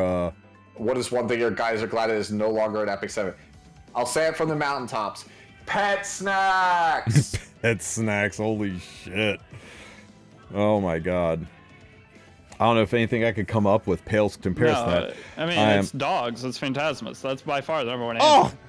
Pet snacks. How do you hate on my doggos? Dude, you can Stigma 6-star? You can make a 6-star every 2 hours? But they're so cool! These are so much cooler than the flowers. Dude, pet snacks are fun.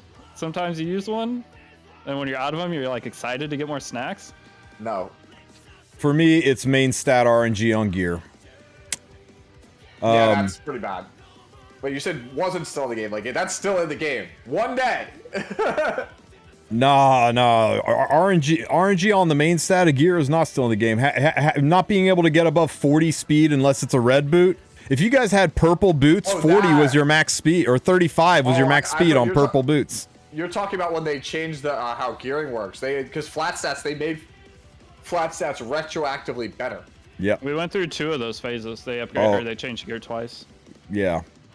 That was remember awful. mages changing? Getting instead of getting +5 to speed, you got like +3 to 5 to speed on you having 23 speed main stat boots. Oh god. Speaking of things that I like that used to be in the game that I forgot, do you guys remember? Because I totally forgot until someone pointed out to me today. That auto tower was 100 floors instead of 25. I missed that. About that. I want that back. I want hard. I love that. I was on Europe server and I'd always get to number 1. Everybody freaking hated it. They're like, it's a new abyss every month. I was like, yes, and you don't have to. The only thing that sucked is they made the top floor rewards so good that people felt left out. If they made it like just some cosmetic bullshit, banner that goes, you get a frame that goes away the following month, and then you could get the new frame, and maybe it was like, here's some stigma. Excuse me, things that don't really matter. It might have gone over better, but yeah. We got it. We get auto tower challenge mode, and it's the old auto tower. I have asked for that every single time that they had a survey asking like thoughts. I was like, bring back a challenge mode auto tower. What they should do is they should add a timer. They should add a timer, and your speed at which you finish all the stages add up, and whoever has the best time at the end, instead of, because before it was who was awake at reset. Got to get first. Yeah, no, that's a great change, actually. And you go through and try to time your floors and figure out what's the team you could do to beat everything the fastest, and you get a reward, some kind of just it should be the sum of your best segments too, so you could go back. Oh, I didn't do floor 57. Let me try and get like, oh, that'd be so sick, because there's 100 floors to have projects to work on. That'd be fun, and have it every 3 months or something. There's so many fun PvE things. Yeah, that would actually single-handedly, like, I don't want to say save PvE, because it's like, it's not that PvE doesn't have, but for like the veterans, for like people like PvE's got it good right now. PvP's in the shitter. Yeah, that would be so incredible for PvE. Like, that one thing would be amazing. If just like every 3 months it was like, it's a 3-month period, here's 100 floors, try and min-max your time. I mean, it's just an optional thing that gives like some skin tickets or something. Something that doesn't matter. Something cosmetics, yeah. That's something I'm still waging war on, by the way, the Fates Gaze or whatever. I think they need to change that system, the challenge mode Hall of Trials. I think it's so bad for new players. It just puts them further behind. We don't want that, not with this many new players. They're just trying right now. I think they're going to make it easier, but whenever a new system comes out, they want you to grind for it. It gives you another reason to play as an in-game player. So they're trying to keep the in-game player retention to an extent. That's the idea, and they'll make it easier. Probably in like 2 months. I hope. For the people who are asking how I'm still in the game, it's a streamer trick, right? As long as I don't ping the server, it won't push me into maintenance. And your units, your stats, things in your box up here, right? All this stuff is local on your device.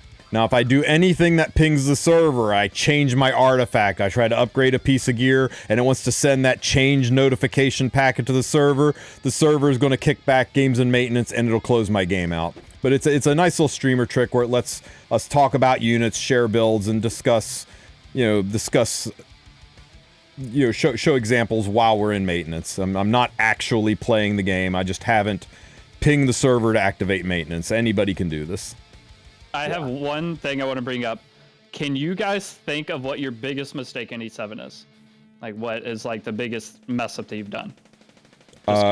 Compensating nerfs with a selector. No, biggest mistake you've done as a player. Oh, I've done as a player? Yes. When I first started out, I had Dien and Angelica as my starting units, and people said, well, Angelica's nice, but Dien is garbage. She can't even heal. She's the worst 5-star in the game. You need Destina. That's your starting unit. She's the only 5-star heal. She can heal on all 3 of her skills. That is the starting unit. And this is before Destina was good. She didn't have a raise. She had no resurrect skill whatsoever, and it cost Black Molagora to get her last skills done. She needed like 80 Molagora to max out, and all of her healing was tied up in her Molagora. So I re-rolled, and I started with Destina and no Angelica, and my only other 5-star was Kisei. And I tried to do Epic 7 with Destina and Kisei, and that was it. And I was ready to quit by middle of February because I couldn't do shit. And I got Bologna, and she actually saved my existence in the game because she was so good. And everyone's like, just keep playing. You'll eventually get Angelica, and you'll have a good healer. I was doing Wyvern with Aether. I was farming Wyvern 11 with Aether as my Soul Weaver because he was the only ice healer I had. And I finally, in July of 2019... pulled my first Angelica, and I shoved all kinds of Molagora into her, and I built her, and then 5 days later, they announced Angelic Montmorency, and she totally replaced Angelica, and she no longer had a job in the game. I didn't get Angelica, who was considered the quote-unquote mandatory character to beat the first 100 Abyss Force. I got her as my reward for beating Abyss 100. That sucked. As for your question, Deity, it's the banner I've wailed on the most. I spent like $600 or $700. It's the most money I've ever spent in this game on Holiday Euphene's banner because I thought Champion's Trophy was broken. I was so convinced that artifact was better than Abyssal Crown. But, okay. I mean, it looked really funny, but it is not better than Abyssal Crown. That's hilarious. Yeah, I know. Think about all the mistakes you've made. Did any of them impact you really up to this point? Going past and continuing to go, do you think any of those things you did years ago mattered in any way? Like, I plus 15 Euphene, I plus 15 Cirilla. Like, these are characters that just don't see play, like, period. Yeah. Anymore, Can I amend mine? I got one more. Uh-oh. But my point of doing this is the mistakes you make along the way don't affect you in the long run almost at all. So do not be scared to mess up. Point. Yeah. I have basically at this point done literally everything in Epic 7, despite making a bajillion mistakes, except get like a legend frame in RTA. I have done everything else. Everybody told me how good Sigrid was, and that she was such an important unit, such a powerful unit, one of the most important units of the game. So I built 2 of her, and I molded both of them to plus 12, and then found out later you can't run 2 of the same unit on a team. That one's pretty good. Assassin Kali was the top of the meta for nuking people in Arena, and I wanted her so bad, and I kept getting bullshit useless units like Kitty Clarissa, and I was so mad when I pulled Kitty Clarissa and it wasn't Assassin Kali, and I finally got Assassin Kali, and I dumped all of my Mola, about 45 Molagora at the time, even though she's a 4-star. That's how much that shit cost back then. 45 Molagora to plus 15 this girl, and just got her to level 60, used every single phantasm I had, got her ready to go, and then I tried to build her, and I discovered that I couldn't build her. My 7-month-old account. I did the same thing. I have never played Assassin Kali once in my E7 career, and I have her mold.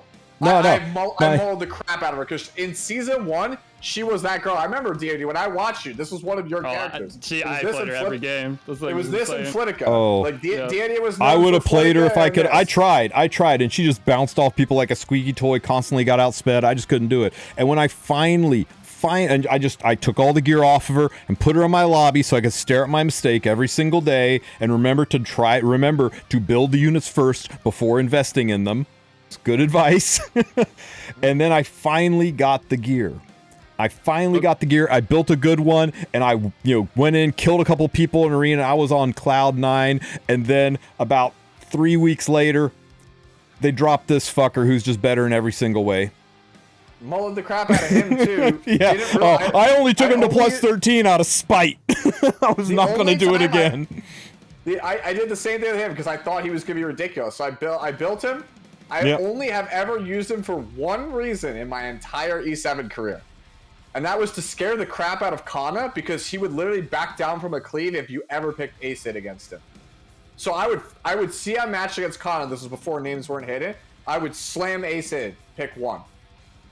Like, unquestionably, even if he had no gear on him, I would slam it. He was the character you would pick with no gear, and he almost always got banned. No one would try to call you bluff. But one thing with Akoli, a simple buff they could do is have maybe change your E to where her S1 gives her it gives her skill null every turn. And then she would never get broken out of stealth. You'd have to time your skill 3s. So I think just doing that should be a super playable character. There's so many characters that are out of the meta right now with just a single little tweak, they could fit in the meta. Oh, yeah, I always thought she'd be good if she could see through stealth, but we're a little bit past the stealth meta now. Yeah, the only stealth is Celine, and you just AoE. But just if she could save herself, so you pick her in draft, the opponent has to respond with an AoE. If it's something that's only going to hit one time, she can just recycle and get back to it. Or she's obviously weak to debuff, so she can't be an early pick character. There's so many of these characters they could fix with just a tiny tweak. Green Charles, bro. Just change him to HP scaling. Yep, HP scaling. That's it. That's it. His kit is perfect. He doesn't even need an updated kit. Just make him HP scaling. He's great. Most underrated unit in Epic 7, YouTube's asking. Underrated? RTA or PvE? Just in general, pick one. Most underrated unit. Broman. Broman's definitely up there. Broman's a good one. I think Mui's up there for a lot of PvE. I'm gonna go with Kitty Clarissa. Oh, good. Kitty Clarissa is fantastic. She could be a cleanser for you. She could be a utility piece. Clears a lot of stuff. You want to know what's crazy about Wanderer Silk is she's got mad PvE usages too. You know, if you take a 3-man Banshee one-shot team and you put Wanderer Silk on it, it becomes a Golem one-shot team with the same 100% success rate just by taking your Banshee 3-man team, putting Silk on it, boom, now you've got a Golem one-shot team. I was going to say Fire. Rick just said it. I was literally about to say it. Fire Tenebria, the more I play that unit, I hate Tenebria. Tenebria, lore-wise, is my least favorite character in E7. I think this character's kit is just... Oh, Queen of the Yoga Pants? Yeah. Fire Tenebra's been playable in any season of RTA if you 5th or 4th, 5th pick her into people who don't have cleanse. She's never not been playable. It's just people choose to play other debuffers. Yeah, this kit is just like obscenely stacked. Like her S1 is broken beyond all belief. Like I couldn't believe it. Like about I want to say like a year and a half ago was the first time I sat down and just like actually thought, can I use this character somewhere? And that S1 just sold me instantly. She out-tempos Laya. I was using her last season. She can out-tempo the Laya meta draft. So this was before LNF and all that. She out-tempos Laya with just skill 2s, and it's insane. Yeah, if you have a really fast one, it's exactly what you say. If you just go S1 and it procs, you could just like get like 3 of them in a row. Mine wasn't fast. Mine was like 200 speed even on counter set, and I was able to out-tempo playing. I mean, I was an Emperor for a little bit last season when I was actually playing RTA. I was beating some of those players with a 200 speed terrible build counter set Fire 10. Yeah.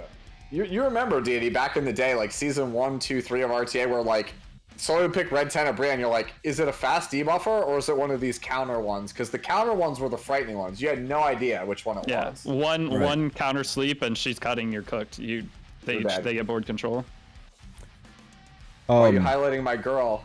Because she's incredibly underrated, right? Actually, I mean, first of all, every every man wants a woman to believe in him as much as Cirilla believes in that string holding that bra together. Yep. But she's so underrated. Sue, can you tell us a little bit of the lore behind Cirilla? And how people underrate her? So for those of you guys who don't know Cirilla's lore, Cirilla is on the hunt for money and shiny things because she wants to buy jewelry and whatnot. And why? The biggest problem that she has is that for some reason, no one wants to date her. She cannot find a boyfriend. Her entire purpose as a character is no one wants to date me and I can't understand why. It's the most immersion-crushing, unbelievable thing about Epic 7. There's nothing in Epic 7 that is harder to believe than this story. Yes. Yeah. Wait, is she looking for marriage or is she looking for like no, a she just Friday wants night? a boyfriend. She can't figure out why nobody wants to date her. Then it is unbelievable. But she looking for marriage, I could maybe see why. Yeah, I was like, she's just like, every time, like, she'll like, meet a random guy and like try to like flirt with him and they're just like, sorry, not interested. Yeah. Yeah, that's what I said. Yeah, exactly. Everyone just goes like, nah, this is immersion crushing. You don't have a girl this stacked. Like there will be somebody who will date her for shallow reasons. Somebody will date her for shallow reasons. Crank has volunteered for tribute. He said he'll make that sacrifice. He'll be the one to date her. Somebody asked if I could have one unit to be buffed, who would it be? And I think it would be Eligos. He's just such a freaking Chad, and I know he is good in his niche uses, but I would like to be able to just mainline him more, use him in more content, have reasons to reach for this guy more often. He's too damn cool. Yeah, I saw somebody in chat was asking me to show the Cirilla merch. It's in the other room if like people really want me to go get it, but it's it is a Cirilla poster that's signed by Yuna Kim. Kane's a close second, same reason. Do you have that Cirilla poster? Yeah, I do. I have so when E7 came here to, like NA, when they did their like one and only, I feel like East Coast live event, they gave out, the dev team basically gave a poster of their favorite characters, each one, and they signed it. It was I think it was, is it Mr. Navi is the guy that does like that appears on the streams? It was Tristen most. Him as Crow, I think. No, he was Kitty Clarissa. Lukaku's people imprinted their Mr. Yeah, he was the guy in the Hall of Trials video, or not Hall of Trials, but in the original Ancient Inheritance demo, right? Yeah. Acting like he was exploring the map in real time. Yeah, yeah, he was Kitty Clarissa. The head of the person who designed the Yuna engine was made Chloe. Yuna Kim, I believe, was Cirilla. And then somebody else who was on the dev team was Blue Crow. But like when they gave us the posters and signed them, they basically said like these are each of the devs' like favorite characters. And I was like, wait, so like Yuna Kim's is Cirilla? Okay, that's pretty based.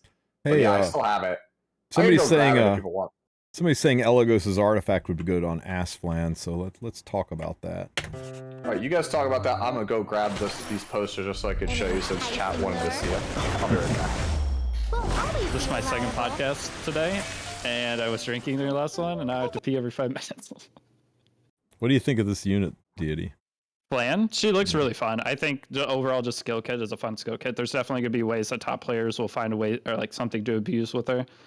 I don't think she is gonna see no play. I think she now, looks, if you're talking about looks, a lot of fun. Oh yeah, looks. Okay, I wasn't sure which one, but looks. There's one of those ones. The one of the screen ones looks amazing. Do you think you'll be able to use her? Yeah, she's an aggro unit. I'm going to use the hell out of her. I want 2 of her, because you know what I want to build? Tell me if I'm cooking or if I'm crazy. I want to build her really, really slow with a shit ton of damage and put her on rage set and run her with Harsetti. I mean, that's going to work for sure. if you get third pick Harsetti out. Yep. I mean, lifesteal set with her. She's just a better Rylet, right? To an extent. Yeah. If she's cycling like crazy and she guaranteed crits, so she can fight landies and can't be countered. I don't. There's got to be a place that she's gonna work. God damn. I mean, the art department knocks it out of the park. I got to agree with Tectone here, right? We could get a whole ass game with this art department designing all new units. I'm back. Yeah, dude.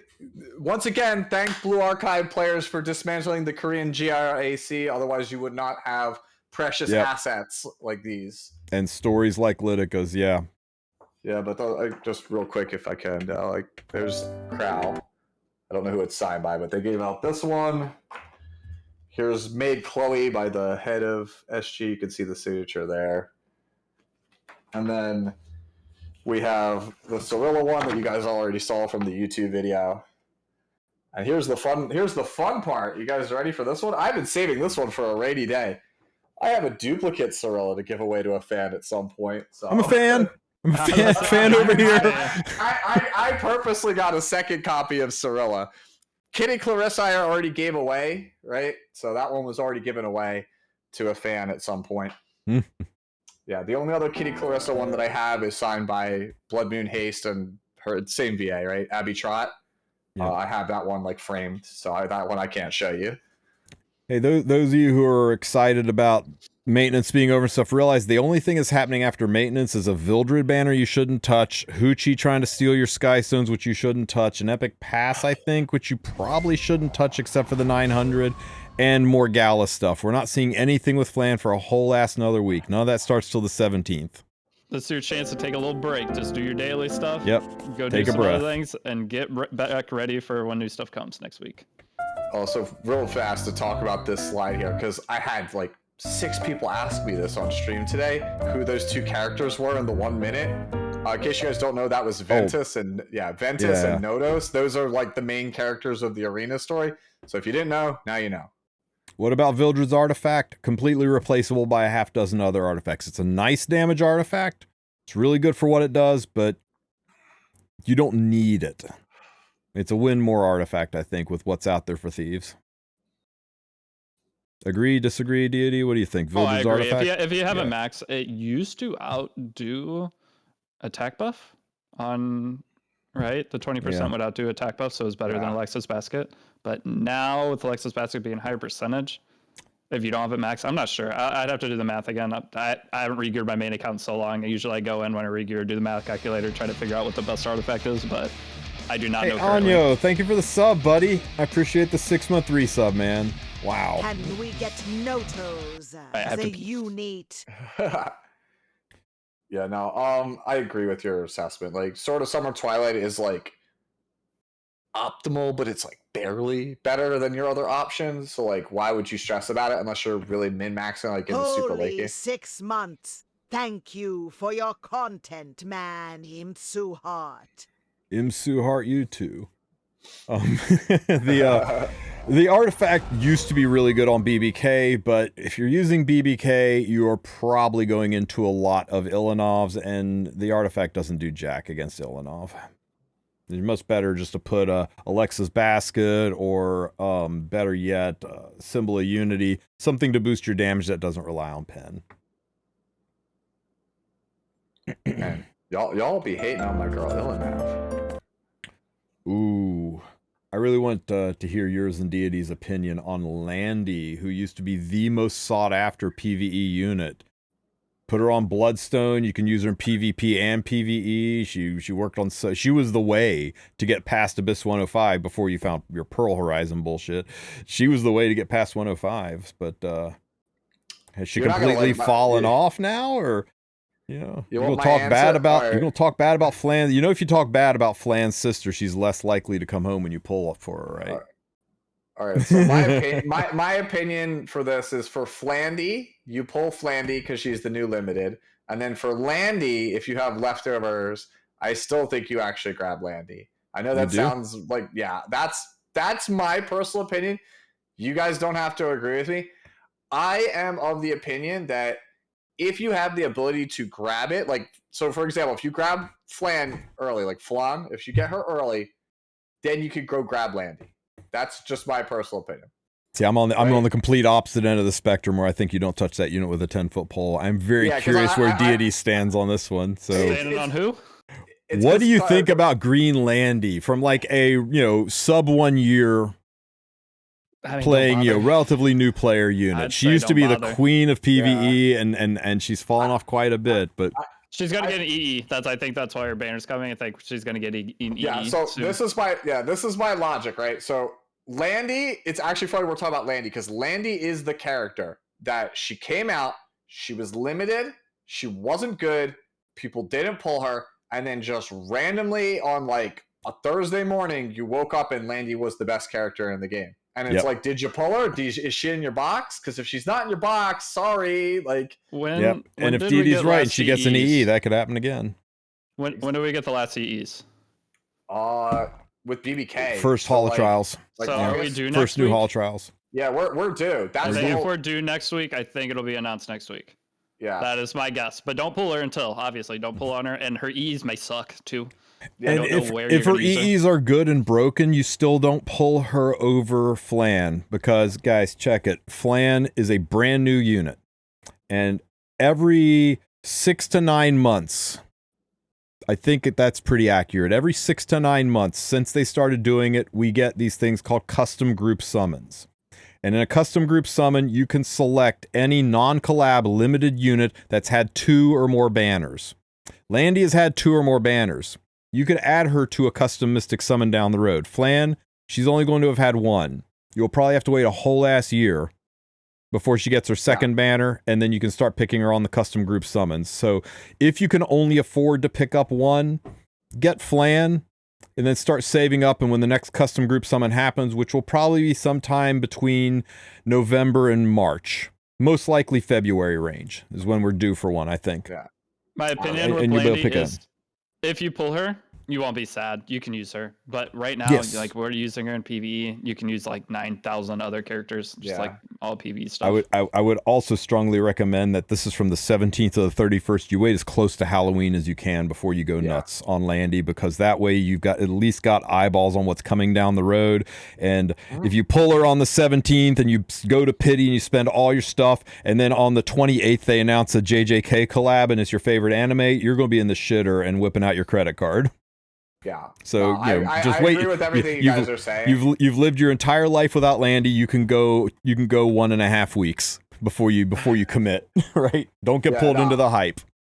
Yeah, me personally, I'm the only one on here where, like I said, if Flan, thanks, Dom. if you pick her up early and it's close to Halloween and you already know what's coming and you're not a fan of it and you still have a ton of resources, I still think Landy is she is better than the average unit, right?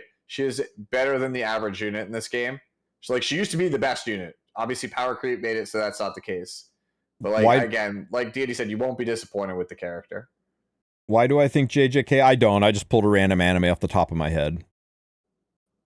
Because it's one we were all talking about earlier, so it was just in the top of my head. It's one that people were excited about. We should form like a coalition after stream, come up with one, and just try to convince everyone it's going to be a certain collab. All 3 of us just talk about it, see how far it spreads. That'd be hilarious. They must have leaked something. They're all saying the same thing. But it has to be like something that's like ridiculous but still believable. Exactly. And then it actually happens, and we're like, oh shit. But then we look like geniuses, right? So it's a win. It's a win-win there. Either it's funny or we look like we're prophets. There's no losing in that one. Yeah. I'm just trying to think of like what we can get that's like believable but not like, you know, like it still sounds like it's fake. I don't know. Yeah, off the top of my head, I don't know. Oh, this is the ML rotation. Okay. Yeah, this is after when Harsetti is gone on the 17th. These are the 4, so they're not showing the 4-star that's with them.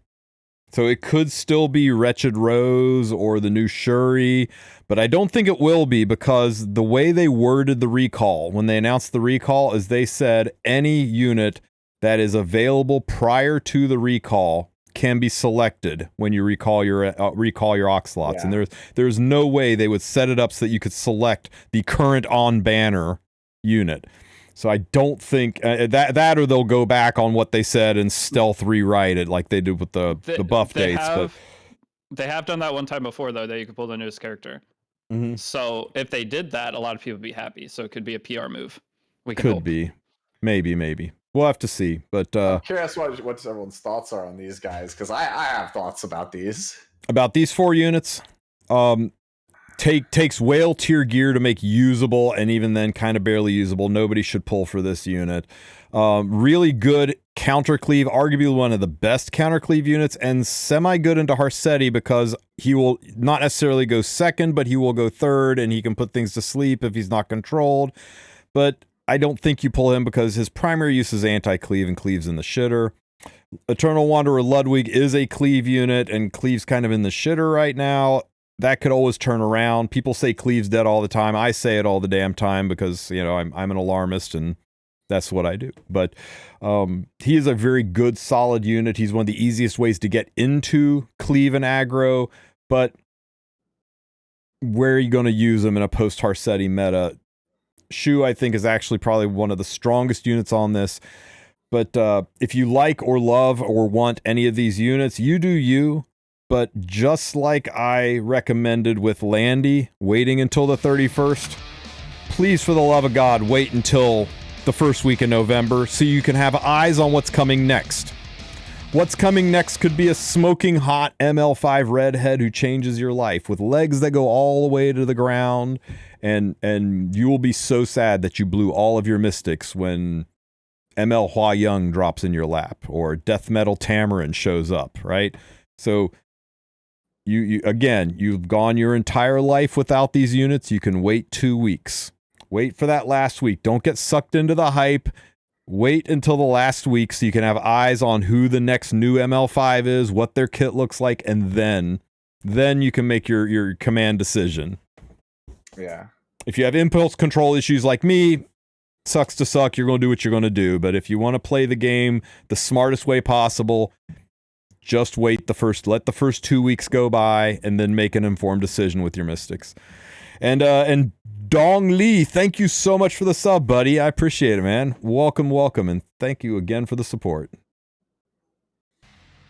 Yeah, of those, I think Shu is generically the best one. And then after that, I think it's a toss-up between Ludwig or Sage Ball. Like, I can't Ludwig's imagine definitely playing... the second best one, but yeah, they're very different. Ludwig is definitely the second strongest one here. He's actually, to be fair, pound for pound, I think he is the strongest overall character, but he's hard as hell to use. Is it a mystic where we choose between the four? What you do is when you show up, one of them will be randomly assigned, but they'll have a little refresh symbol over it. You click it and you can change it to any other unit, and you can do your summons. And if you, as soon as you get one, you can change it to another one and keep summoning. If you wanted to spend, like, I don't know, $800, you could force feed all four of them if you got that kind of money. You just pull to get one, swap, pull the next one. Some of the people I've been doing like account coaching and stuff for, actually it's been 2 of them. I think it was 2 rotations ago.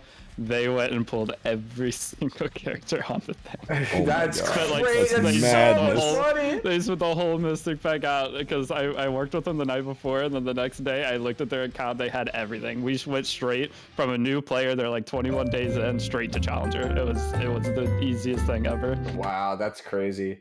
Yeah, because like go ahead. Is this piano music DMCA or is it Smilegate? I can't hear it. I have to turn up your actual stream. Hold on, because I can't hear it through the screen share. I mean, if it's DMCA, I'm already boned by playing it for you. Yeah, you're already cooked. I hate it that they do that. I think you're fine. You're fine. I haven't used this one specifically, but I have played it on stream before, and I haven't gotten tagged for it, so I think you're probably fine. That's one of the summer. What an incredible vacation. So, something interesting here, Sue. This flan... Oh no, you're really gonna do this to me. Okay, go ahead. Now, guys, listen to this. Random shout thought. Hang If on. New Flan was an ice unit, she'd be icy hot flan. You can show yourself out, Sputnik. What an incredible vacation. I wish it could last forever. An enticing lure. Will always be reliable. You really have no tact. So, beautiful animation, gorgeous unit, but doesn't quite sound like flan to me. Does it sound like flan to you, Deity? I can't hear anything. See, it doesn't sound like flan to Deity either. Yeah, why does this not sound like flan, Sue? It's because it's not the original voiceover artist, Kelly Ohanian. Oh. That's why. That's why.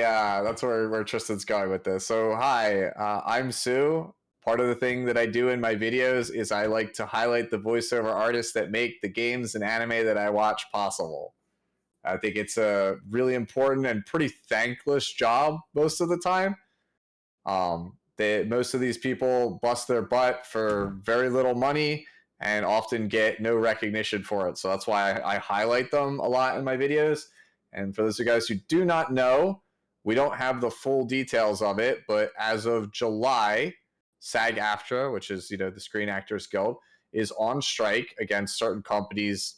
Basically, there are certain video game companies that are trying to use AI, artificial intelligence, to basically not like 100%, but I guess eventually replace certain voiceover artists. Like they train off of your voice and then they don't need to hire you or pay you anymore. They could just use AI to do it. So obviously voice actors are trying to protect their livelihood. So they are currently on strike. Now, Smilegate currently works with a company called, I believe it's Blindlight. They are the people that supplied the English dub for Epic 7. And Flan's original VA, Kelly Ohanian, is, I believe, part of the Screen Actors Guild. Feeling almost as much pain as if Jeremy Lee didn't voice a limited chair me. Yeah, that's exactly. So yeah, it's the yes. But yeah, basically the long and short of it is Kelly is not the voice of Flan. She basically said, "Hey, I wanted to come back as Flan. I gave them what's called an interim agreement, which is basically while we're striking, I can't sign a formal contract, but we can sign a temp one that says as long as you're not willing to use AI on my voice, I'll come back and do Flan for you guys." And whatever the reason, that never got signed. Like communication breakdown, don't know the reason yet. They're still looking into it. I've asked people at Smilegate to look into the reason, but that is why she was recast. So I don't know if it's just because Smilegate doesn't want to provide protections for artificial intelligence or not, but that is why we have Ashley Edner as the voice of Flan now. I mean, it could be money. It could be they like this new AI. It could be they're trying to branch out and do different people for different iterations. We really don't know. So don't go dropping too many assumptions or accusations. But so is this Ashley Edner, the movie actor girl? I think so. Yes. I might have a funny story for Street. Oh no! This is a Deity After Dark story. Oh, this shit's gonna be hilarious. I'll wait though. I gotta do some research. Okay, because I looked into this person also because I didn't have a lot of time to research her, but from what I can gather, I think she like has a couple of roles on like the Disney Channel from when she was a kid, and she's like the sister of the guy that voiced Vaughn from Final Fantasy 12. That's kind of it. Is she in the movie For an Exchange unrated? I don't know. You'd have to look that one up. That said, she is. If you look at her other voice roles, there's not many of them, which leads me to believe this person probably took the role, or the company contracted her to do the role, knowing that there is not knowing that there is potentially a strike going on. So like this is like a bad look because it's like, hey, we have people that are striking, and you just come in and just go like, nah, I'm just gonna do the job anyway. It's essentially like crossing a picket line when there's a boycott. It's just one of those things you just don't do. So I don't know. Again, don't have all the details, but it's a really messy situation. Okay, well, I'm going to do some research, and I wonder if it's the same person, because this is funny. Yeah, but like just to not dwell on it too much, because I know this is like my nerdy hobby, because I've been going, my parents took me to these like Comic Cons and stuff when I was a kid, so I've gotten to know a lot of these people and talk to them through the years. If you had Luna's VA, right? Luna is part of this same, group that is striking for these protections, that's fighting for these protections. As long as that strike goes on, if we get a Christmas Luna, right, for example, Anna Graves contractually isn't going to voice Luna, which means that if Smilegate or whatever this other company decides to keep going forward with the practices without signing any of these interim agreements, that means that you would end up with a new actress as Luna. And I don't know about you guys, but like Anna Graves is Luna. right? That's the voice of Luna that I've been with for 6 years. I would not want a different voice on my Luna.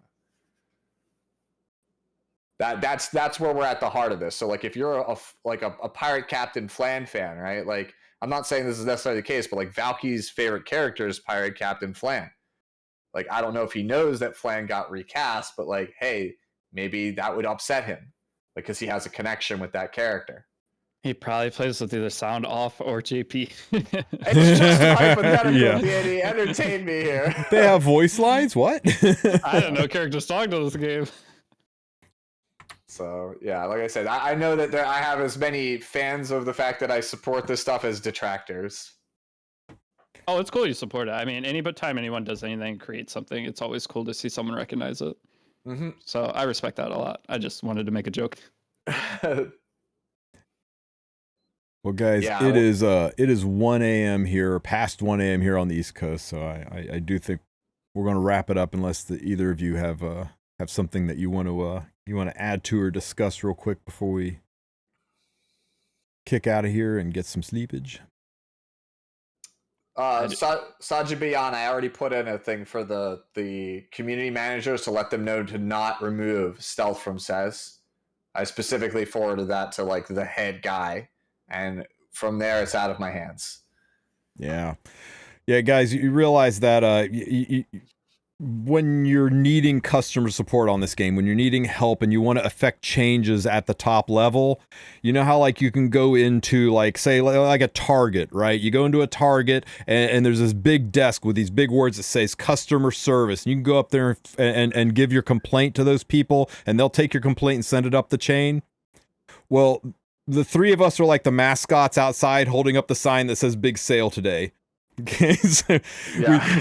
we don't really have any control over what corporate does, but you know we can get you in touch with the customer service. We try to keep you try to keep the communication flowing, right? We're influencers for the game. We're trying to promote it. We're trying to carry your words. We do surveys, but there's only so much that we can do. And when somebody's like, Tristen, why don't you just tell them to make free on equip every weekend? I was like, you think I haven't? You think I haven't said that? I've said it. I'm sure Deity said it also. You know, it's we're talking to people who are in a different language in a different country, who are thinking very differently, who are looking at numbers that we'll never see and data that we're not privy to. So there's only so much we can do, but we do try to send your feedback in, and the more feedback you guys send in, the easier it is on us as well. So, you know, click on this little button in the corner, click on this little cog down here, and click on this customer support button, which if I do now will kick me out of the game, and send in feedback when you have things you want to say. Be civil about it. Yeah, be civil about it, but it really does take a mandate from the masses. The more people that say they have an issue with something, when they look at the data points and they're deciding what to do with the roadmap for the next year, and they have that meeting where they get together and decide what they can fit in, what's most wanted, what are the problems people have, what are the ones people have, they'll say, you know, a lot of people ask for this, but not a lot of people cared about this. I mean, why do you think we don't get Guild War changes? Not a lot of people say, hey, why aren't you doing anything with Guild Wars? You know, they're talking about other things. So if you aren't happy about something, let them know. Let them know. Be a point on that graph. Okay, real quick. When was it last year that we got all the information? They did the big stream and lied to us for an hour about stuff that was coming. Do you remember? Usually that's about this time of the year. Usually usually end of third, beginning of fourth quarter is when we get the roadmaps. Do you guys remember? They said one thing was Moonlight Blessing 3 by the end of 2023. Oh yeah, Zero Defect City. Yeah, and then they also said the new game mode by I think beginning of 2024. Don't have that. I'm really excited to get lied to again for a whole hour. All right, so yeah, like just like things that people have been asking me, I know for sure that I can confirm that either me or someone else has already forwarded up the chain is more layers for profile card pictures, changing Elena's EE, making sure Says gets stealth. And I'm trying to think, like, obviously we always say free on equip. Like, I don't think not a week goes by where when we submit like a list of things we want changed, that's not on there. Oh, coin shot rotation. I just want a goddamn slider for selling stigma. It's just like, Give me that. But gear loadouts, I would love gear. I know that's a popular ask. I don't know. There's just lots of quality of life stuff that I think. I mean, who asked for and wanted elemental summons to look slightly differently, but not get gear loadouts or sliders for penguins? I don't know. Sometimes it's just what they're able to do and what they're able to fit into their schedule. Anyway, guys, spam your socials in the chats for both YouTube. Go ahead and promote yourselves. If you don't do it, I will. Well, instead of subscribing to me, subscribe to Sue. He makes go follow his guides. So I don't have to. Thank you. I'm Sue. IM_TSU. You can find me at youtube.com/@IM_TSU or twitch.tv/IM_TSU. Just spell it out. All right, I am at TSU on. I'm just kidding. But so if you, my new player guide Deity on Deity Gotcha, I think it is, on YouTube, and then Deity on Twitch. But Stu, go to him for the new stuff. So I'm gonna make like 2 more videos, and then from there, the further up guides go to Stu, and then obviously Tristen. It's on Tristen's channel. You guys already know Tristen, but they'll be making the content that you'll probably be watching past the next couple episodes of the guide. So any of you that are guide watchers. Yeah, thank you guys for the endorsement. Yeah, I do impressions videos for characters about their impact for new and veteran players. Obviously, Abyss guides is what I'm known for, and then I have a series called How to Play, where essentially I will show you with math how to build every character from scratch. So, for example, How to Play Harsetti was probably going to be coming sometime in the next week or so. So if you've pulled Harsetti, I will show you all the possible ways to build her with math. All right, guys. It's been a blast. I need to go get some sleep. Thank you all for being here. Deity, Sue, I know this went a little longer than expected. I appreciate you guys being here for it. I'm going to send everybody on over to Genazod. He is playing Wuthering Waves and is going to slide into Silent Hill later. He is a veteran Epic 7 player, so if you still have some E7 questions, I'm sure he'd be happy to answer them while he is smashing people in Wuthering Waves. I was going to say good luck with your pulls tomorrow, but don't pull anything tomorrow. Don't pull a damn thing. Complete your Galililius side story and just save up, refresh the shop, and get ready, because it's coming hard and fast. You're gonna be starved for resources. They're making sure of it. Don't give Hoochie your Skystones. Hey, I'm gonna give him my Skystones because I still haven't pulled Harsetti. I'm like 15 away. What about Harsetti? Not a new player-friendly unit. If if Arena and RTA matter to you, pick her up. She is decent in Guild Wars on defense too, but you're pretty much only going to use her on defense. You're not actively going to use her very often. You're going to use her passively on defenses for Guild Wars and RTA, and you're going to watch her get pre-banned in RTA. Passively use her in Guild Wars and Arena. All right, guys. I will catch you tomorrow. Thanks for tuning in. You guys have a great rest of your evening. Bye, chat.